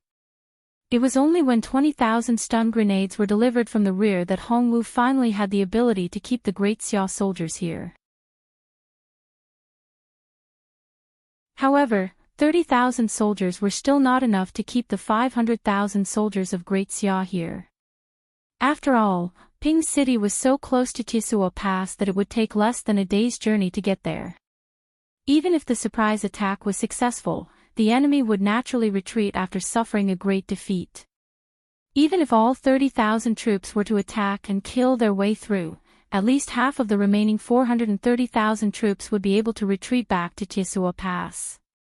According to the original plan, they would first whittle down a third of the enemy's forces at the foot of the city, then break through the enemy's main camp in one fell swoop. After that, they would kill their way through. At most, the enemy would have 50 to 80,000 soldiers left to retreat. Hongwu frowned slightly, his heart was not calm. If the Empress's marriage didn't happen, he would naturally follow the original plan. However, he couldn't wait any longer. Even though he could use the radio station to communicate, he still wanted to make a trip back to Lan City. He said solemnly. You go ahead and make the arrangements. I have my own arrangements. After sending the deputy away, Hongwu went to the hall and looked at the map on the table in silence. He then drew a circle around Tiesua Pass and the other two border passes of Great Xia. Renbochen's breakthrough to the Earth-Will level caused quite a stir in the academy. They were still guessing what had happened when Renbochen didn't come to class for the past 2 days. They didn't expect him to break through secretly. Even though an Earth-Will expert wasn't considered an expert, it took Renbochen less than 2 years to go from an ordinary person to an Earth-Will expert. This speed made those students rather envious and jealous. Of course, Tonglan was the most unhappy one.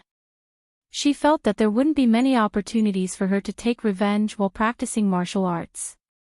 At least, it wouldn't be as easy as before. Renbochen had just broken through. She should put more effort into practicing martial arts next time. If Renbochen knew what Tonglan was thinking, he would definitely feel that he had given the students too little homework. They probably hadn't seen what it meant to have a sea of homework and questions. However, Renbochen was in a good mood. After suffering for so many years, he was finally going to become a wife. On the way to the Empress's quarters, he saw someone who shouldn't be there coming out of the Empress's quarters. This made him wonder if his eyes were playing tricks on him. It was Lin Chaola, who had delicate features, carried a pair of A's, and spent 24 hours a day eating, sleeping, and drooling. Renbochen had always equated her with a pig. The only difference was that she could fight better than a pig. After returning from Tianjing Basin, he hadn't seen Lin Chaola anywhere else other than when he went to Qingxin Palace Hall to see her snoring away. He didn't know which direction the sun rose from today, but Lin Chaola actually came out from Qingxin Palace Hall. Sniff. When Lin Chaola saw him, she jumped to his side and sniffed. Then, she placed her hand on the back of his waist and moved downward again and again. She pulled the bag of sweets that was hanging on his waist and beamed with joy. Lin Chaola's eyes lit up. Why did you come out? Renbochen didn't care about the bag of sweets and felt that it was strange. Grandma wants to see Her Majesty, but she can't come out.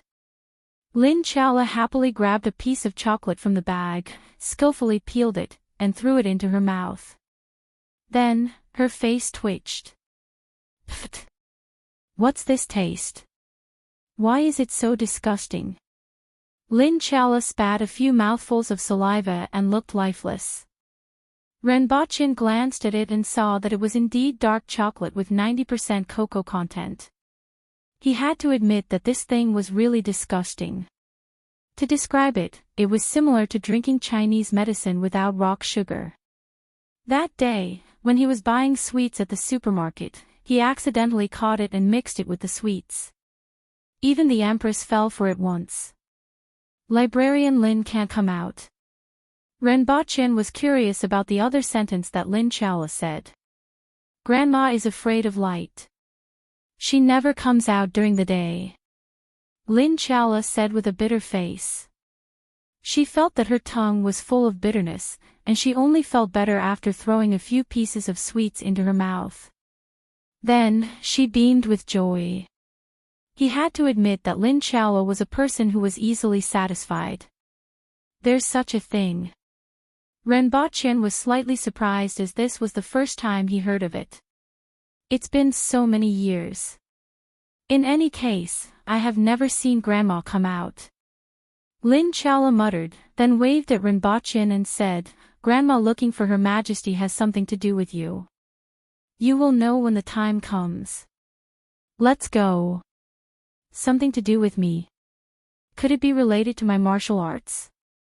Renbochen thought for a while and then went to see the Empress. She was sitting on the couch in a daze. Her eyes weren't focused, and no one knew what she was thinking. Your Majesty. Ah. The Empress trembled when she heard his voice as if she was shocked. What are you thinking about, Your Majesty?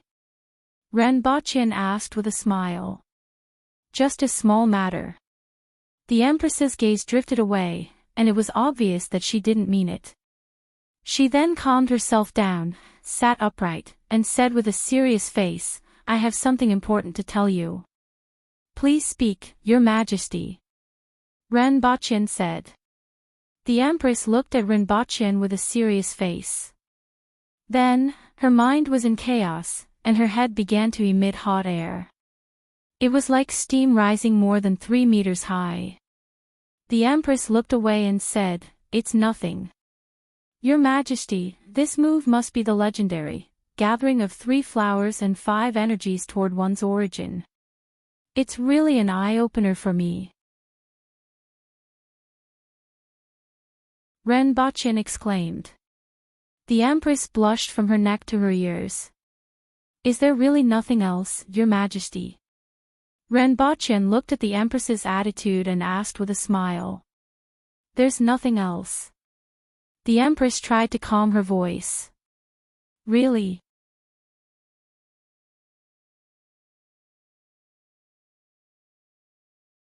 Chapter 702. Your Majesty, you have been brushing your teeth for almost an hour.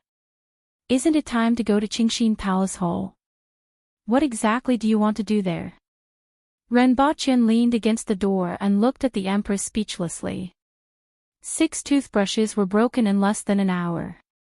What did the toothbrush do wrong? If it were someone else, their gums would have been ground out. The Empress paused for a while, threw the toothbrush to Qin Yuan, and walked out. "Let's go. What's on your mind today, Your Majesty?" Rinpochen asked as he followed behind the Empress.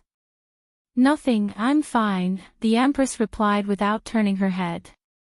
Rinpochen smiled. He knew why the Empress lost her composure today, and it was rather amusing to see her like this.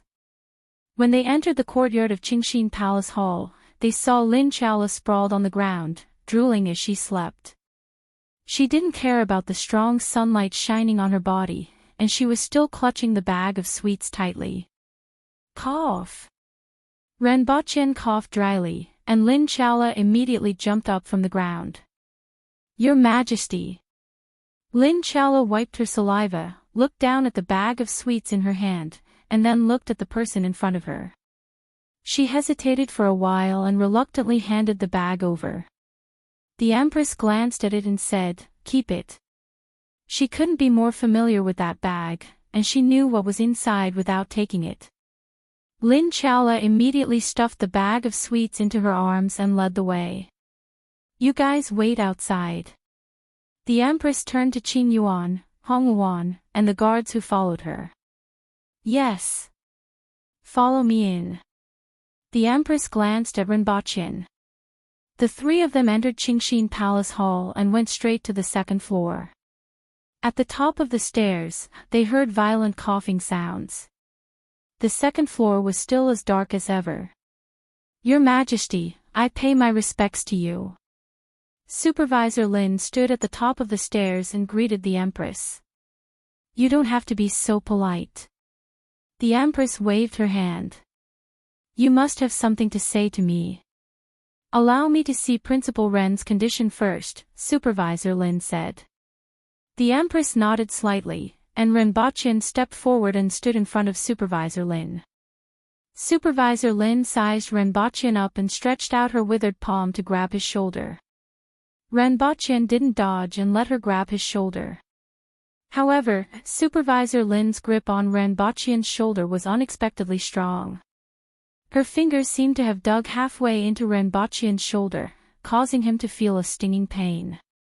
Following which, Supervisor Lin pressed on Rinpochen's spine a few more times before taking a few steps back and saying, "In theory, Sir Ren and Her Majesty can have children." But, Rinpochen and the Empress frowned. "No matter who you are, you don't like to hear, but, because it means that there are other things to say later. However, I'm afraid that Sir Ren's physical strength can't withstand Her Majesty's strength. Her Majesty can injure Sir Ren unintentionally. I'm sure both of you are aware of this," Librarian Lin continued. On the spot, Rinpochen wanted to say, "Motherf ****. Supervisor Lin's words didn't sound right. Faced with such blatant words, the Empress's face looked as if it was stained with blood. Steam was coming out of her head again. This is what I expected, which is why I invited Her Majesty and Sir Ren here, Librarian Lin said unhurriedly. Renbachyan stepped forward and said, Librarian Lin, please speak your mind. Looking at the Empress's steaming appearance, he didn't think that she would open her mouth at this moment. Furthermore, what Librarian Lin said was what he had been considering. Originally, he thought that he could solve the problem with the unlocking posture, but now, it seemed like there was a better way. There's a manual called Yang Boosting Technique in Qingshin Palace Hall. After practicing it, blood and qi will directly penetrate the surface of the body and greatly increase the strength of the body. This technique is a secret technique passed down by the Han nation's royal family, and the successive emperors of the Han nation have been practicing it since childhood. In the past, Sir Ren didn't have enough primordial yang energy. If he were to forcefully practice it, I'm afraid that he would exhaust his blood essence. Now that he has broken through to the so-called earth will level, he can start practicing this technique, Librarian Lin said. How long does it take to practice this technique? Renbachyan asked curiously. The effect can be seen in as little as 3 months. However, it isn't easy to practice this technique. This technique is divided into 2 types, the main one and the supplementary one. Back then, when the men of the Han nation's imperial family practiced this technique, they would choose 18 talented young girls to practice together as human furnaces to supplement the yang within. They would form a group of 6 to deal with the 3 levels of ordinary people, man wheel and earth wheel. When these young girls reached a certain level of cultivation in the supplementary technique, they would choose the one with the lowest level to be used as a human furnace while the rest would continue to practice. Every time the person who practiced the main technique reached a new level, they would need the corresponding young girls who practiced the supplementary technique as human furnaces. After the remaining 12 young girls reached the man will level, the 6 with the slowest cultivation would be kept as human furnaces. After the rest broke through to the earth will level, they would be used as human furnaces for the person who practiced the main technique. It is said that after reaching the spirit will level, a spirit will human furnace is still needed. However, which spirit will expert would dare to use them as human furnaces? Librarian Lin said unhurriedly. The content of her words made Renbachyan and the Empress's expressions change.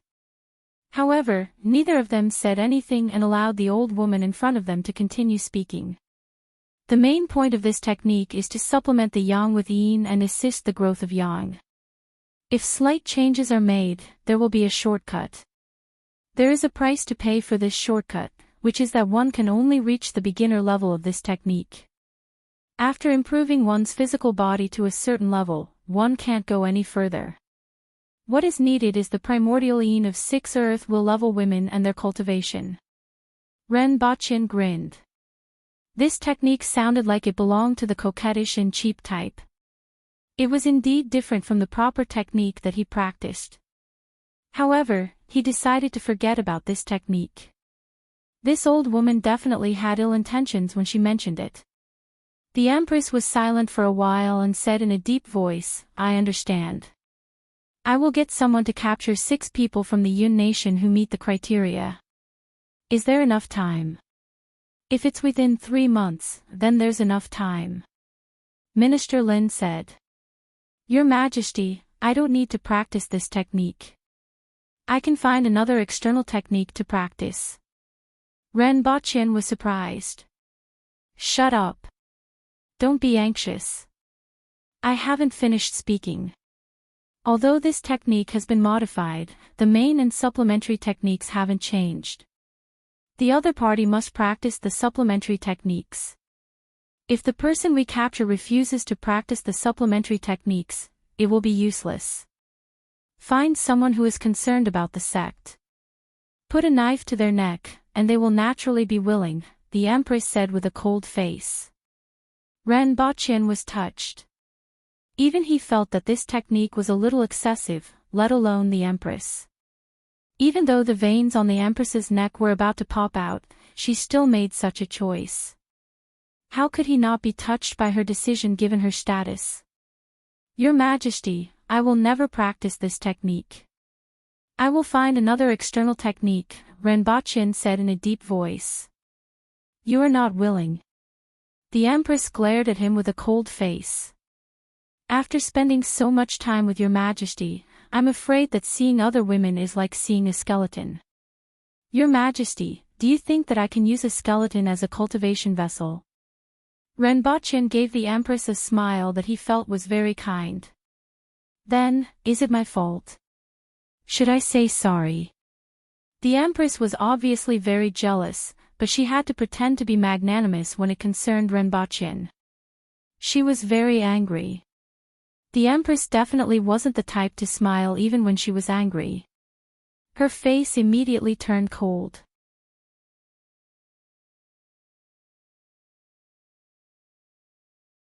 Chapter 703. Your Majesty and Sir Ren, don't be anxious. I'm not done yet. Supervisor Lin continued to speak unhurriedly. Actually, this technique has been modified by this old woman. There are two cultivation methods. One is the human cauldron technique that this old woman just mentioned. Another way is to borrow the earth-eaten spring in the 60,000 mountains. Renbochin and the Empress immediately stared at Supervisor Lin with murderous eyes. Why didn't you say so earlier that there was another way? Are you teasing us on purpose? If Renbochin couldn't wait to agree just now, or if the Empress didn't agree, it would probably leave a knot in their hearts. Fortunately, the Empress was magnanimous and Renbochin knew what to do. Both of them were touched. In addition, the Empress was extremely jealous. That old bastard was really not a good person. Renbochin immediately labeled Supervisor Lin in his mind. However, this method is extremely dangerous. The earth-eaten spring is extremely special. Rumor has it that this earth-eaten spring connects the two realms of life and death, but no one knows if this is true or not.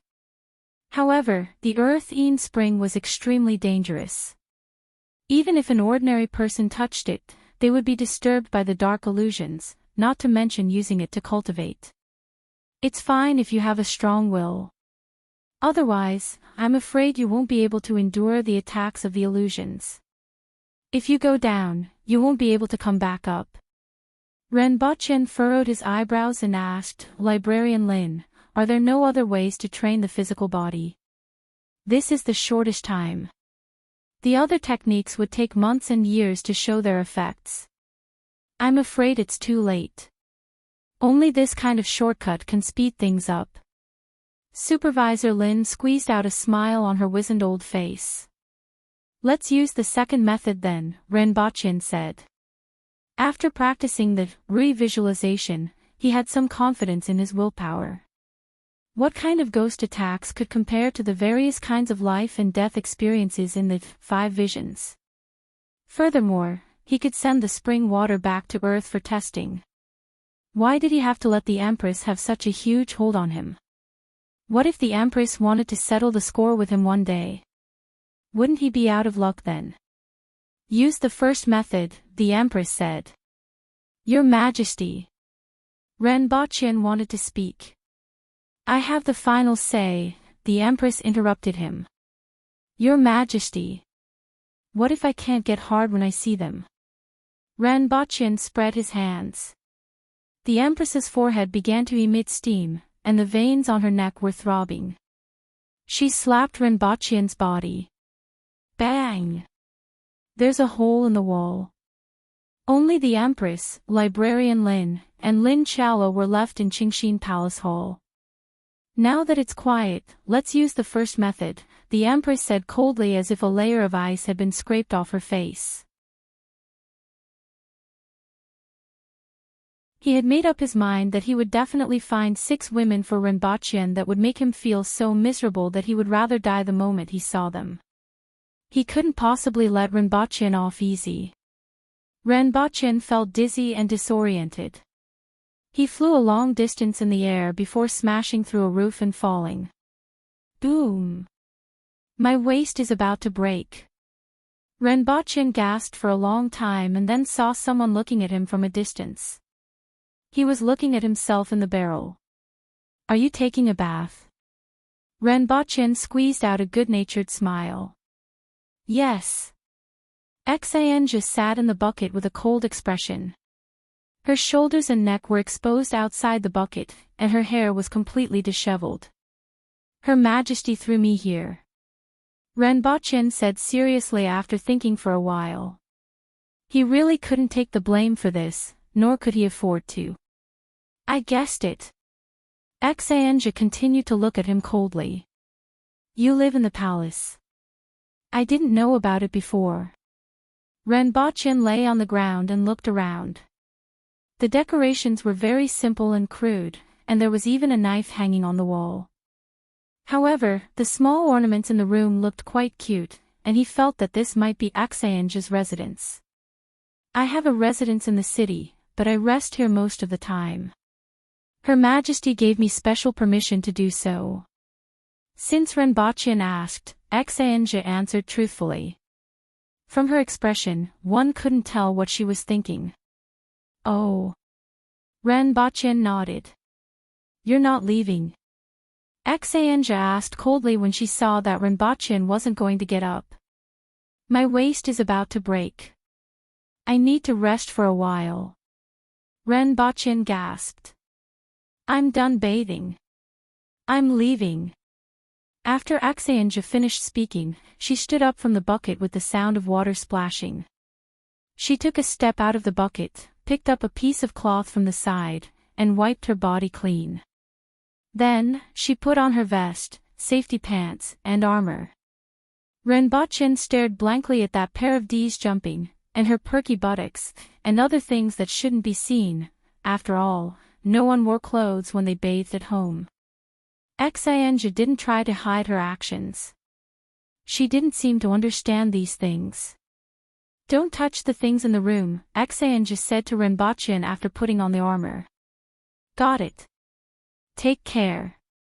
Renbochin responded obediently and watched as Xianjia left the room.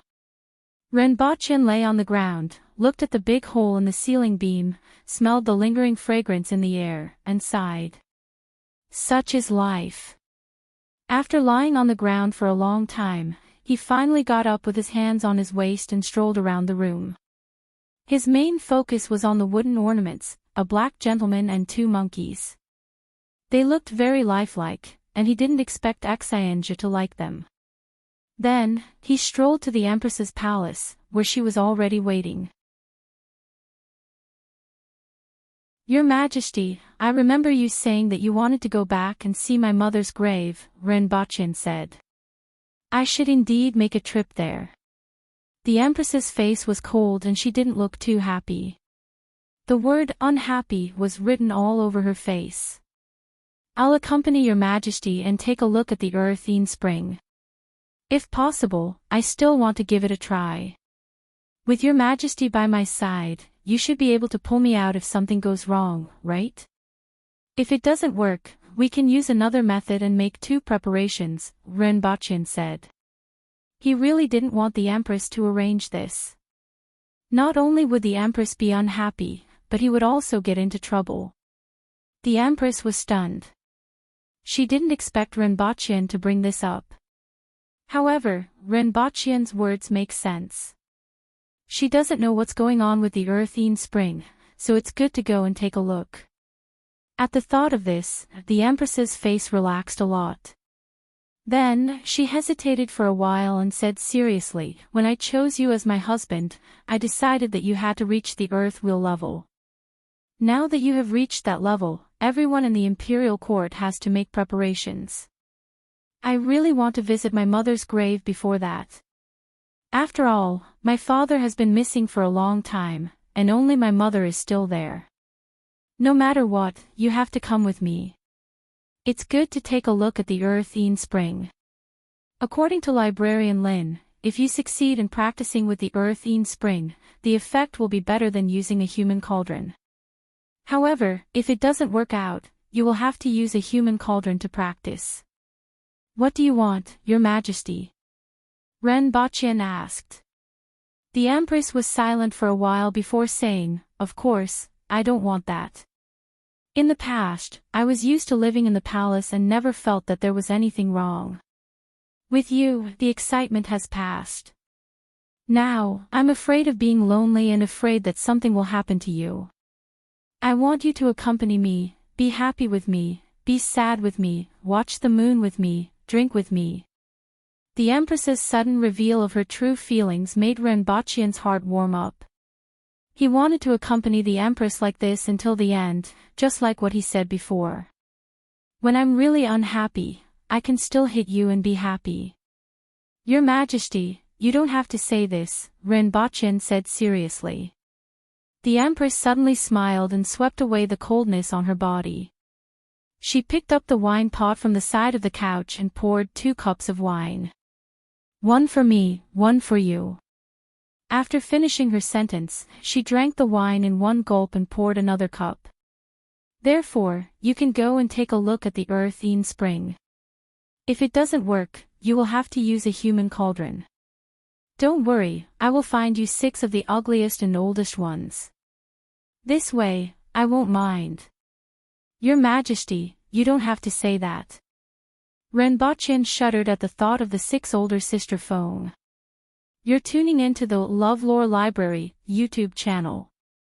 We're so grateful for your support and don't forget to subscribe to join us on this incredible journey through captivating stories. Your generosity through donations truly makes a world of difference, as it's the primary source of revenue that allows me to expand and enhance this channel for you. Thank you from the bottom of my heart for being a part of this adventure.